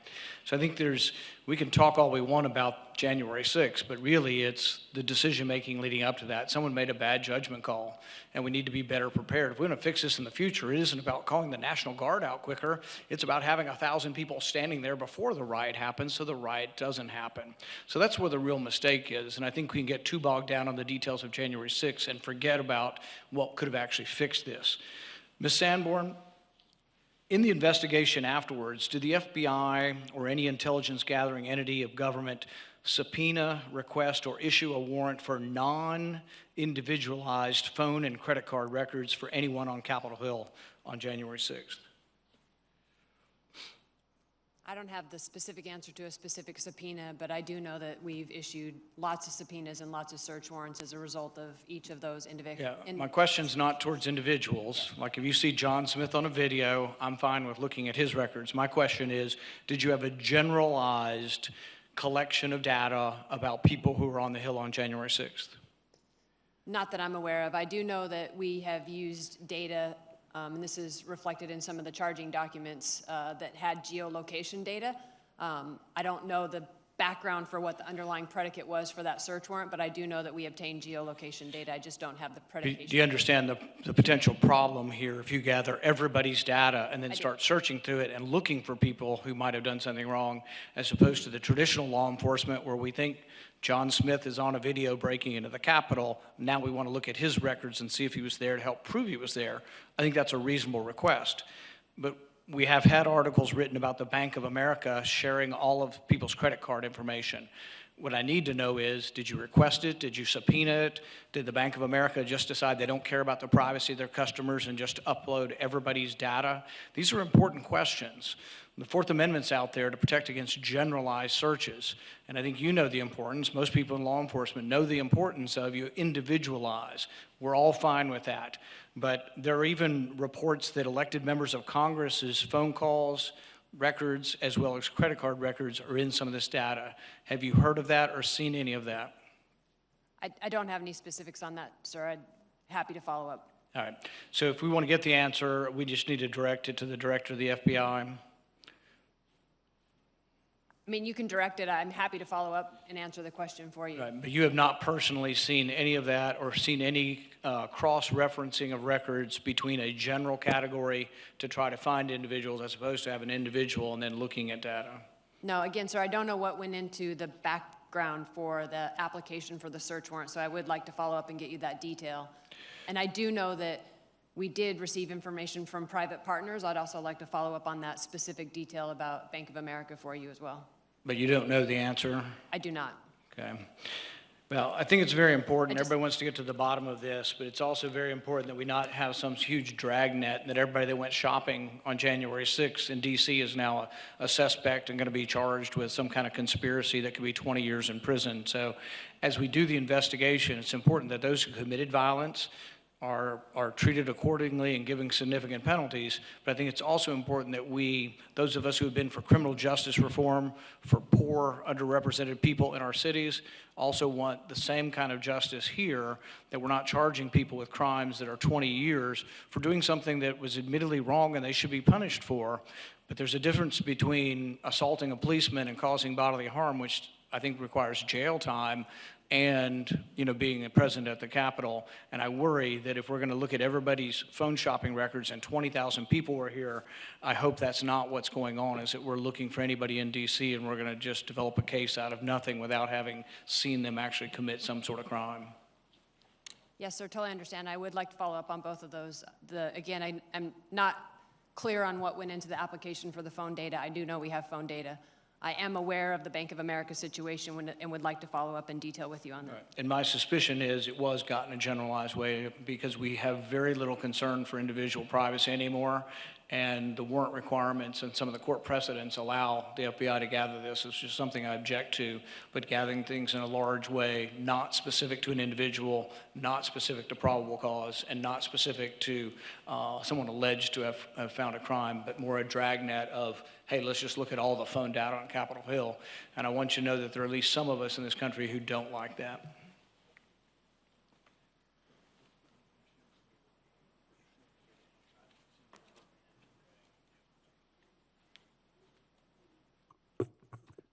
Senator Hawley, you are recognized for your questions. Thank you, Mr. Chairman and Madam Chair. Thank you, witnesses, for being here. General Walker, let me start with you, if I could. You've testified to several senators today that you faced restrictions for the deployment of the quick reaction force that you had assembled, and those are restrictions that you had not had to deal with before. Is that broadly correct? That is correct. What is your understanding for why those restrictions were put in place? Well, Senator, it was never really explained to me. So I'm a major general. I don't question the people above me. The Secretary of the Army is the Secretary of the Army. Secretary of Defense is the Secretary of Defense. So all I know is that it was, I had restrictions that they were unusual to me. I hadn't had them in the past. Mr. Solisas, let me ask you about your response to this. You said something earlier to Senator Portman that caught my attention. You said to him, when he was asking about the same issue, you said that, and I'm quoting you now, several things happened in the spring, end quote, that may have led to these changes. What are you referring to there? Senator, what I'm referring to is there was a number of incidents in the spring where we had helicopters flying above U.S. citizens. We had spy planes, RC-26 flying over folks who were protesting. We also had law enforcement officers that were in military uniforms, which sometimes confuse people. So when the new secretary came in, he wanted to make sure that he had guidance on making decisions. Now, I will point out, Senator, that the Secretary of Defense is the only authority to order military personnel into civil disturbance operations. That is the Secretary of Defense. This is more clarifying information because it talks about not just civil disturbance, it talks about using helicopters, using planes, using types of equipment. That's why the memo was published, was for that reason, because of the events in the spring. The Secretary of Defense wanted to have that authority vested in him. It was a very clear chain of command. It went from the Secretary of Defense to the Secretary of the Army to General Walker. Thank you for that answer. So if I understand you correctly, the events of the spring, which we're all familiar with, I mean, we had the attack on the White House where 60 Secret Service officers were injured. The president had to be evacuated into a bunker. A church across the street from the White House was lit on fire. We had the incidents in Portland, Oregon, where 277 federal officers were injured at the federal courthouse there. We had rioting in various other cities across the country, including in Washington. This, of course, was politically controversial, the use of the National Guard in some of those incidents, the use of the National Guard here in Washington, D.C. The Washington Post even reported on this. For instance, June the 4th, 2020, Humvees, helicopters, and the National Guard, D.C. officials pushed back on show of federal force on city streets. And then from January 4th, National Guard, this is still a Post, National Guard activated for D.C. protests with more restraints than in June. So it's the picture here, Mr. Solisas, if I got this right, that we had these, we had riots, we had civil unrest in the summer. The National Guard was involved in some of these to some extent. That was politically controversial, as journalists at the time documented. I'm sure people watching this are very familiar with. That then led in some way to this reaction where, well, we're going to be careful. We're going to be more careful. We're going to put some restraints on how we deploy the Guard that we previously haven't before. Have I got that correct? You do, Senator. That's exactly what happened, Senator. Okay. And just to call into mind that we had a new secretary, too. Secretary Esper had left. Secretary Miller came in. He was aware of the events, and he wanted to make the decisions at his level. Right. Got it. I think that's helpful. I think that's very helpful clarifying testimony. I think that's something that this committee and committees and Congress is going to have to grapple with as we go forward, that there was a political reaction to events from over the summer, and that political reaction resulted in restraints being put on Guard deployment that ultimately ended up being dangerous on the day here on January the 6th. Ms. Sanborn, can I come to you for a second and just follow up on something that Senator Paul was asking about? I had the chance to talk with Director Wray yesterday in the Judiciary Committee in a wide-ranging hearing there, and one of the things I asked him about were these reports about private companies who have conducted broad searches of their customer databases and then turned over, according to reports, turned over this information voluntarily. He said he didn't know one way or the other. I heard you give a similar response to Senator Paul. You said you'd follow up with him. Can I ask you to do the same with me with specifics about that? Absolutely. Thank you. And let me just ask you a little more broadly. To your knowledge, has the FBI requested or required private companies to turn over metadata in order to identify individuals who may have been present in the capital region or engaged in violence on the 6th? Anything we would have requested from any of those companies would have been via subpoena or search warrant, so via lawful process. But and I would have to get you the background of when we may have asked for that or not. I'm not positive of the situation, but I just would reiterate that if we obtain that, it would be from a lawful court order or a subpoena. Yeah, Director Wray gave me a similar answer yesterday, but he similarly said he did not know of the specifics. That was his language, so he didn't actually know if there had been any such requests or not. I think he also went on to say he wouldn't be surprised, but he just didn't know. So you're telling me you don't have any additional knowledge of the specifics? I'm definitely not aware of a situation where we requested it. Whether or not somebody offered it, both of those are things I would like to follow up. Any request would have come with legal process. Whether it was offered to us voluntarily, that's where I would like to follow up. I know you specifically mentioned Bank of America to him yesterday. I am aware of that situation and would like to follow up with you on it. Okay, great. But you're not aware of any request made by the Bureau? Not outside legal process. Okay, got it. Are you aware of any of these methods that have been reported using metadata, cell phone location data, financial data? Were any of these used by the FBI during Operation Legend or any other investigations over the summer related to civil violence then? I'm not aware, sir. That would be my counterpart, but happy to follow up and have him follow up with you. That would be great. I'd appreciate that. Thank you all for being here and for your service. Thank you, Mr. Chairman.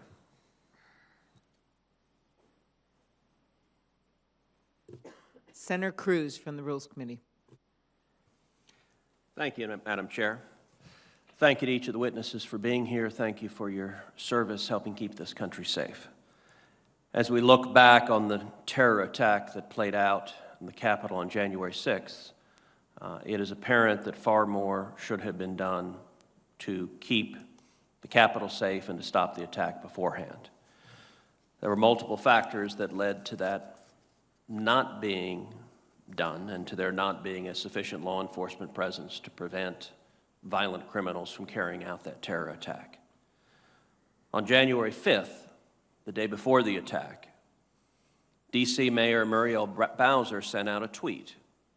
That tweet read, "To be clear, the District of Columbia is not requesting other federal law enforcement personnel and discourages any additional deployment without immediate notification to and consultation with MPD if such plans are underway." And the tweet that she sent attached a letter that she sent to the Department of Justice and the Department of Defense. That letter, in turn, read as follows: "As the law enforcement agency charged with protecting residents and visitors throughout the District of Columbia, the Metropolitan Police Department is prepared for this week's First Amendment activities. MPD has coordinated with its federal partners, namely the U.S. Park Police, U.S. Capitol Police, and U.S. Secret Service, all of whom regularly have uniformed personnel protecting federal assets in the District of Columbia. This week, MPD has additional logistical support of unarmed members of the D.C. National Guard who will work at the direction of and in coordination with MPD. The District of Columbia government has not requested personnel from any other federal law enforcement agencies. To avoid confusion, we ask that any request for additional assistance be coordinated using the same process and procedures. We are mindful that in 2020, MPD was expected to perform the demanding tasks of policing large crowds while working around unidentifiable personnel deployed in the District of Columbia without proper coordination. Unidentifiable personnel, in many cases armed, cause confusion among residents and visitors and could become a national security threat, in no way for MPD and federal law enforcement to decipher armed groups. To be clear, the District of Columbia is not requesting other federal law enforcement personnel and discourages any additional deployment without immediate notification to and consultation with MPD if such plans are underway. The protections of persons and property is our utmost concern and responsibility. MPD is well trained and prepared to lead the law enforcement coordination and response to allow for the peaceful demonstration of First Amendment rights in the District of Columbia. Signed, Muriel Bowser, Mayor. So in hindsight, that letter seems incredibly ill-advised. Now, hindsight is always 20/20. But to what extent did the District of Columbia's explicitly asking for no additional federal personnel impact the decision-making of your respective agencies? Senator, I'll go first. In my oral statement this morning, I mentioned that letter because It did. It was a communications that they were looking for no more support. On top of that, Senator, we also contacted all the federal law enforcement organizations, Secret Service, Park Police, Marshals, FBI, and Capitol Police over the weekend of the 2nd and 3rd of January, just to make sure that the Department of Defense, if additional support was going to be needed, that we would obviously provide that support. We did that over the weekend. Then we received that letter on the 5th, and based on that, it was clear that there was no additional support needed for our law enforcement partners or the city, the district, rather. Well, let me follow up on that, Mr. Salasis. Mr. Sund, who testified before the Senate last week, said that he had requested the support of the D.C. National Guard on January 6th, but that the Army Secretary denied his request, saying, quote, "I don't like the visual of the National Guard standing a line with the Capitol in the background." Is that accurate? Senator, I'm not aware of the Secretary of the Army talking to Chief Sund about the D.C. National Guard in the Capitol. It's been reported by others that there were other folks that made that contention to the D.C., the Capitol Police, but I'm not aware of the Secretary of the Army doing that. In fact, nobody in the chain of command disapproved the request on the 6th of January from the Capitol Police. Nobody disapproved it. So the various authorizing memoranda from January 4th and January 5th suggest that the National Guard was significantly restricted on the 6th.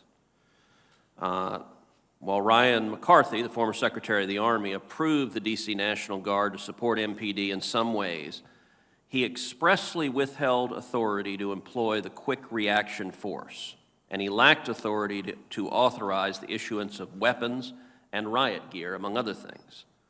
Could you please explain what you understand to be the restrictions placed on the Guard? Senator, again, there's a very strict chain of command for the D.C. National Guard. It runs from the Secretary of Defense to the Secretary of the Army to the D.C. Guard Commanding General, General Walker. Anytime the military is going to deploy to civil disturbance operations, it requires the Secretary of Defense's approval. The memos that were published on the 4th of January and respectively on the 5th of January, those were to provide additional guidance to, number one, the memo on the 4th from the Secretary of Defense to the Secretary of the Army. He wanted to make decisions if the National Guard was going to be employed in any kind of operation that required helicopters, bayonets, the things that are on the letter. Subsequently, the Secretary of the Army published the memo on the 5th stating that this is how he expected the D.C. National Guard to be employed at the traffic stops, the metro stations, and if the QRF that was positioned at Andrews Air Force Base was going to be used, he wanted to understand exactly how that was going to be used through a concept of operations. That's what those documents did. And General Walker, could you answer the same question, and in particular, whether you had the authority to employ a quick reaction force prior to the January 6th, and would that have potentially made a difference on January 6th if you had been able to do so? So, Senator Cruz, I would have had that authority prior to January 6th to employ, direct a quick reaction force. So the Secretary of Defense, his letter authorizes me to use the quick reaction force, and it says only as a last resort, where the Secretary of the Army, his direction to me withholds the authority to use the quick reaction force, and he will only authorize that and only after he has a concept of operations sent to him, a CONOP sent to him. So that was restriction that was unusual to me. I had never seen that before. And Madam Chair, I would ask unanimous consent that both the tweet and the letter from D.C. Mayor Muriel Bowser be entered into the record. Without objection, it will be entered in the record.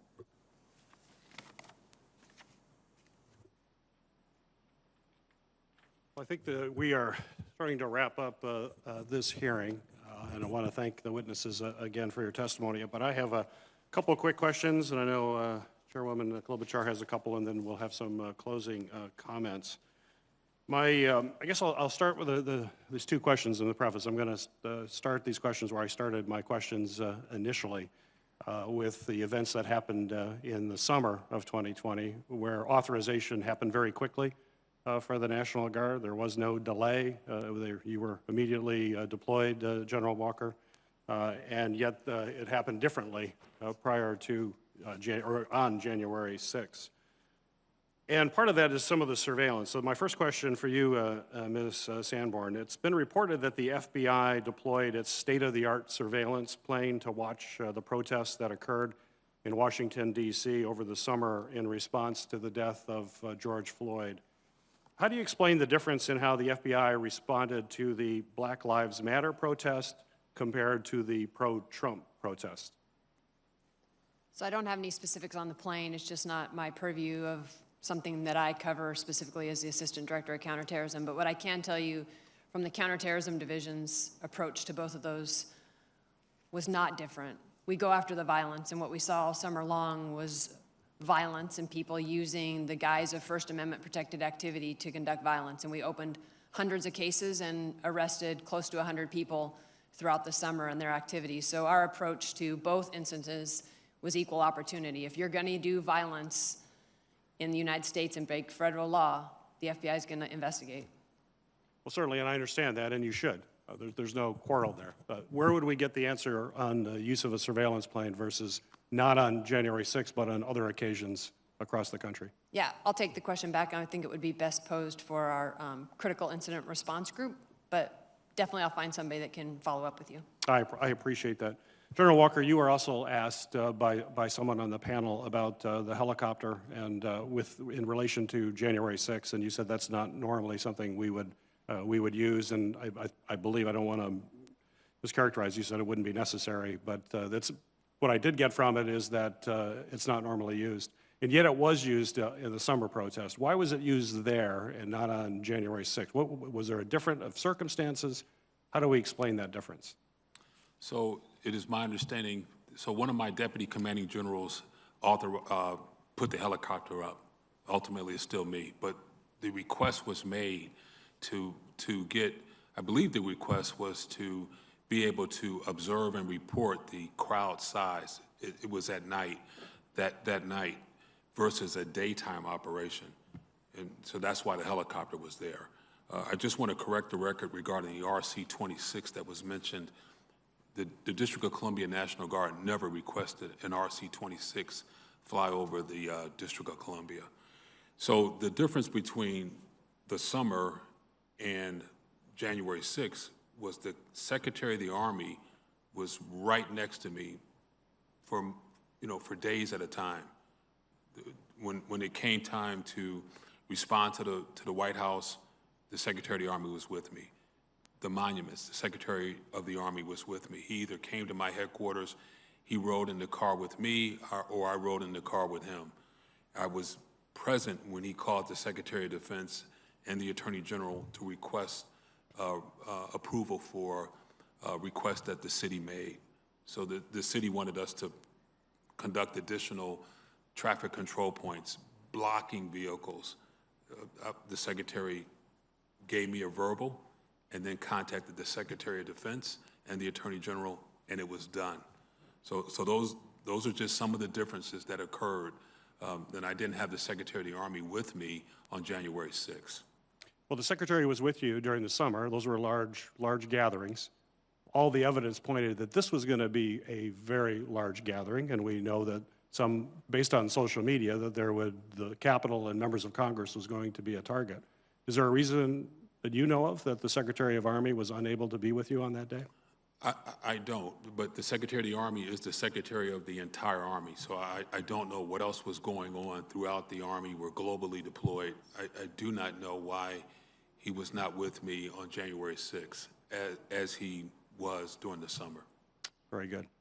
Ms. Sanborn, finally, I'll wrap up here. Ms. Sanborn, could you please commit that in the future, the FBI will provide any threat reporting, even if it's not yet corroborated or fully analyzed, relating to the security of the Capitol to the U.S. Capitol Police, both Sergeant of Arms and congressional and committee leadership. I believe I can do that, sir. Yes. Right. Thank you. Very good. Thank you all. And I know it's been a long day and you probably want some lunch. I really appreciate your patience today. I wanted to end with some ideas and constructive ideas, which is why we're doing this hearing, and how we can best do that. And any of you can take this, but this is just based on all of the experience you've had. We have a unique situation here at the Capitol where the chief is reporting to this police review board. General Walker may be most familiar with it, but they're reporting to the sergeant at arms, the 2 sergeants of arms, and the architect of the Capitol. It's 3 of them. And in fact, just today, Senator Schumer announced a new sergeant at arms, Karen Gibson, while you guys were sitting there. And so there is something about the structure which may work for requesting resources or making decisions, but certainly didn't work in this context where the chief, the then Chief Sund, was leading up to it, asking them, probably not able to do exactly what he may have wanted to do at the time.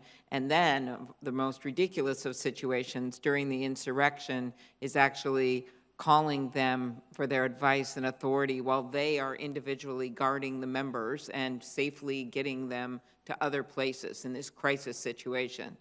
And just your views on whether or not that is an ideal situation. This is called a softball, General Walker. That is whether or not this is a ideal situation, and maybe Ms. Sanborn for trying to make decisions in a crisis as we look at changes that we can suggest and make here at the Capitol. So the Sergeant of Arms, both of them, were briefed by me personally in 2018 on what it takes to request District of Columbia National Guard support. Mm-hmm. I sat down with both Sergeant of Arms, myself and Brigadier General Dean and others in their office and explained the 6-step process and left them with a PowerPoint presentation. I also briefed Chief Sund and his predecessor. I had them come to the Armory and explain in detail what it takes if you ever need District of Columbia National Guard support. What I think might be helpful in the future is that is practice, that when you come up with an event, will we need District of Columbia National Guard support? You pick a day and say, and then we exercise it. Mm-hmm. And then have the District of Columbia National Guard actually come out in an exercise. Here's where we would go. Here's how we would support the United States Capitol Police. Mm-hmm. But both sergeants of arms understood what it takes to request District of Columbia National Guard support. Mm-hmm. Mr. Salas, do you want to add anything to that? Thank you, Senator. Yes, I do. I work on a regular basis with the Capitol Police Board. I just met with the new team on Monday, in fact. The challenge, quite candidly, is in contingency operations and contingency events, there really needs to be one person in charge making decisions. Mm-hmm. To have 4 people that have to either agree or come together and have the same, I just don't think it's a very workable solution. I also deal with all the Capitol Police requests that come to the Defense Department. Normally, we get the request actually at the last minute most of the time, because it takes all 4 of them to sign the document to give us the request. For example, right now we have the National Guard on the Capitol today. It's supposed to end on the 12th. We're trying to figure out with the Capitol Police Board what's going to happen after the 12th. We need an answer in the Defense Department so that we understand. Exactly. So the Secretary can review and make a decision on how that support will either be continued or adjusted. Mm-hmm. Very good. I would agree with that. I just would like to add something else, Senator, Sure. if I could. I do think that all of us now, because of the unique environment that we're in, as we talked about extremism, I know we talked a lot about intelligence assessments and those types of things, and they're critical to this effort, really being able to predict. But I think we also need to anticipate, and when we see large crowds gathering in the National Capital Region, They're all permitted by the Park Police, so we know when they're going to be here. We need to do a better job anticipating that kind of activity so that we think about the most likely and most dangerous scenarios that we face. With that, we need to plan together, we need to train together, we need to exercise together, and we need to have an integrated security plan here for the NCR. As I mentioned in my opening statement about the number of law enforcement organizations that we have here in the NCR and the different jurisdictional responsibilities, we need to bring them together so we know how that we're going to operate in these complex environments that we're facing right now. And then we need to understand the critical capabilities that each of us can bring to that. And we need to make sure that we have prearranged agreements to provide those capabilities in a timely fashion. The challenge is when you start from zero and you're faced with the challenges that we were faced on the 6th collectively, that's a very difficult position to start from. So I think if we work at some of those things, I think we can be much more effective. And the Department of Defense really looks forward to working with people on that. Yes, and I had a very good meeting with the head of the Joint Chiefs. He actually gave one of the highest civilian honors to one of our heroes here, and I was able to talk with him about this. And I think that this is a moment. I thought that that Ms. Sandberg said it best when she said she's always learned and improved, and it's hard to do that in an environment like this, and I know it's not easy. We ask these questions, especially when people think, well, yeah, okay, maybe we messed up this part of it, but how about those guys? But we know there's things that can be done better, and so I really appreciate that. I don't know if the two of you want to add anything to my question, and that'll be it for me. Nothing to add, ma'am. Okay. No, Ms. nothing. Moza? Okay, very good. Well, once again, I'd like to thank our witnesses for joining us here today. This was a very long hearing. I appreciate your perseverance in dealing with certainly a number of very tough questions, and we all appreciate your answers. There's no question from what I've been hearing over these last two hearings is that there was serious breakdowns in our intelligence gathering and security planning that resulted in significant violence right here on the Capitol grounds. The 3-hour and 19-minute delay in authorizing the deployment of the National Guard to respond to the Capitol to quell the violence was one that left police, members of Congress, staff, and the public in danger and is, without question, completely unacceptable. The breakdown in communication and the chain of command within the Department of Defense that contributed to this delay, a stark difference from the Department of Defense's response during the summer protests, is concerning and should never, ever happen again. I remain concerned that our national security agencies are simply not adequately focused on domestic terrorism, which we all agree is the #1 terrorist threat to our homeland.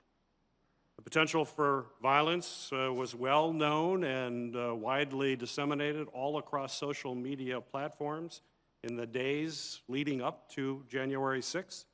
Yet the very agencies responsible for monitoring and evaluating those threats failed to utilize every investigative tool to gather the readily available intelligence warnings of violence and have failed to assess this intelligence. The intelligence community's failure directly contributed to the law enforcement's inadequate preparation on January 6th. And I understand the FBI and the DHS's commitment today to doing better in their intelligence collection and monitoring this threat, which I appreciate it. But we need to actually see these improvements. It has to be demonstrated in a meaningful way. It's not enough for agencies to simply promise to do better. Congress must make reforming our counterterrorism efforts a top priority. We need to take a hard look at reforming the DHS Office of Intelligence and Analysis and requiring both DHS and FBI to provide more concrete information to law enforcement so that they can take actions to protect our communities from this violent and deadly threat. Following today's hearing, I'll continue my investigation and will continue to interview other officials and experts as we work towards additional problems and potential solutions. And I'm committed to working with my colleagues on both sides of the aisle, across multiple committees, to ensure that we're setting policy that will provide the foundation for our national security agencies and treat domestic violence threat with the seriousness that it certainly warrants and help protect Americans all across our country. So that, I close, and thank you again, Chairwoman Klobuchar, for working with me on this hearing today. Well, thank you very much, Chairman Peters, and I also thank our ranking members Blunt and Portman. We have done every part of this hearing together and agreed on witnesses and agreed on how we were going to proceed. We felt that was very, very important. This is a political environment enough without politicizing this, and we have tried our best to be constructive. Now we've had 2 hearings, and we all know we've had some consensus on many things. We've had consensus from our witnesses that there is significant evidence that there was an element of this that was planned and coordinated involving white supremacists and violent extremists, people intent on doing damage, not only just to this building, as we were reminded as we stood on the inaugural stage with now President Biden with still spray paint at the bottom of the columns and still surrounded by what had just happened there only 2 weeks before. They were intent not just on destroying the physical building that we work in, but also our democracy that brought us to that moment. And as an aside, I really was proud of the work that Senator Blunt did in planning that inauguration, but also the work we did that night when at 4 in the morning, it was just the 2 of us and Vice President Pence walking with 2 young pages that had the mahogany box with the remaining ballots in it to go over to the House. People were doing their jobs, just as you do your jobs. And so, as I said earlier, I thought this was best summed up by Ms. Sandberg when she talked about their after actions. When they look at, as I know I did when I was a prosecutor, sometimes with law enforcement, sometimes about cases, sometimes about why a domestic violence case, domestic violence as in the home, got to the point that it did, and we would look back at decisions that had been made. Now, back then, we could do it in rooms just with ourselves, and that's a lot easier than this, and I'm sure you're doing that in your own agencies. But we have a public duty of oversight and a public duty to get this information out, and sometimes around this place, the only way we can get the change and maybe the resources that you need, Ms. Sandberg, that Director Ray was talking about, or the work that you were talking about, the man with the hardest name at this hearing, Salesis, that you were talking about to be able to bring people together that we need to for the planning ahead of time so we don't get to that moment of chaos, not only chaos at the Capitol, but chaos that, of course, General Walker encountered when he was trying to get a decision that day. And so a lot of this is stepping back, planning ahead. I personally think that it's been very difficult during the pandemic for people to meet like they used to meet when they were planning ahead. And thankfully, with the recent announcements we've had, we hope to be through that so people can once again be meeting face-to-face and across jurisdictions. I think that would make a difference. As we look at the changes, which Chairman Peter so well laid out, I think additional ones, again, which I keep harping on, is that the Capitol, the police board, I just think, having been in law enforcement myself, this is just a recipe for disaster to have crisis decisions made by a group of people on the scene or even leading up to it. I also think we know that, as we learned after 9/11, as was pointed out by some of our senators, that you can learn from horrible, horrific events and then do better with sharing intelligence, that maybe old ways that people were getting used to with sending emails or maybe speaking up at a meeting, maybe the right people weren't in that room, or perhaps they're not looking at all the information because they're overloaded, and you have to find a way to triage it so they actually realize something's important. I personally think with everything that went on in the last year, there was some underestimation of the potential violence of these particular groups, which we now know all too well. And I also want to thank everyone involved in law enforcement, not just for keeping us safe that day, but for the work that they are doing all across the country to bring justice to those like Officer Sicknick, who lost his life, and those who were injured in terms of pursuing these cases, some of which are very straightforward because they put it on their own Facebook page, but some of which are a lot harder to figure out what the coordination is and what happened. So we all know there are still questions coming out of all of this. Again, some of them, I'm sure, very difficult because a lot of people were trying to do their jobs that day and mistakes were made. But we do have to get to the bottom of some of this, at the same time not losing track of our intent. There may be longer investigations that go on all of this, but our intent right now is to make sure that we make smart changes, getting the people in place at the Capitol. Senator Peters and I don't control that, but we can give our advice based on what we hear, and also making those structural changes that can make it easier for you all to do your jobs to keep this country safe, and for us to do our jobs as well. So thank you very much, and we will keep the record of this hearing open for 2 weeks, and the hearing is adjourned. Thank you.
Shh.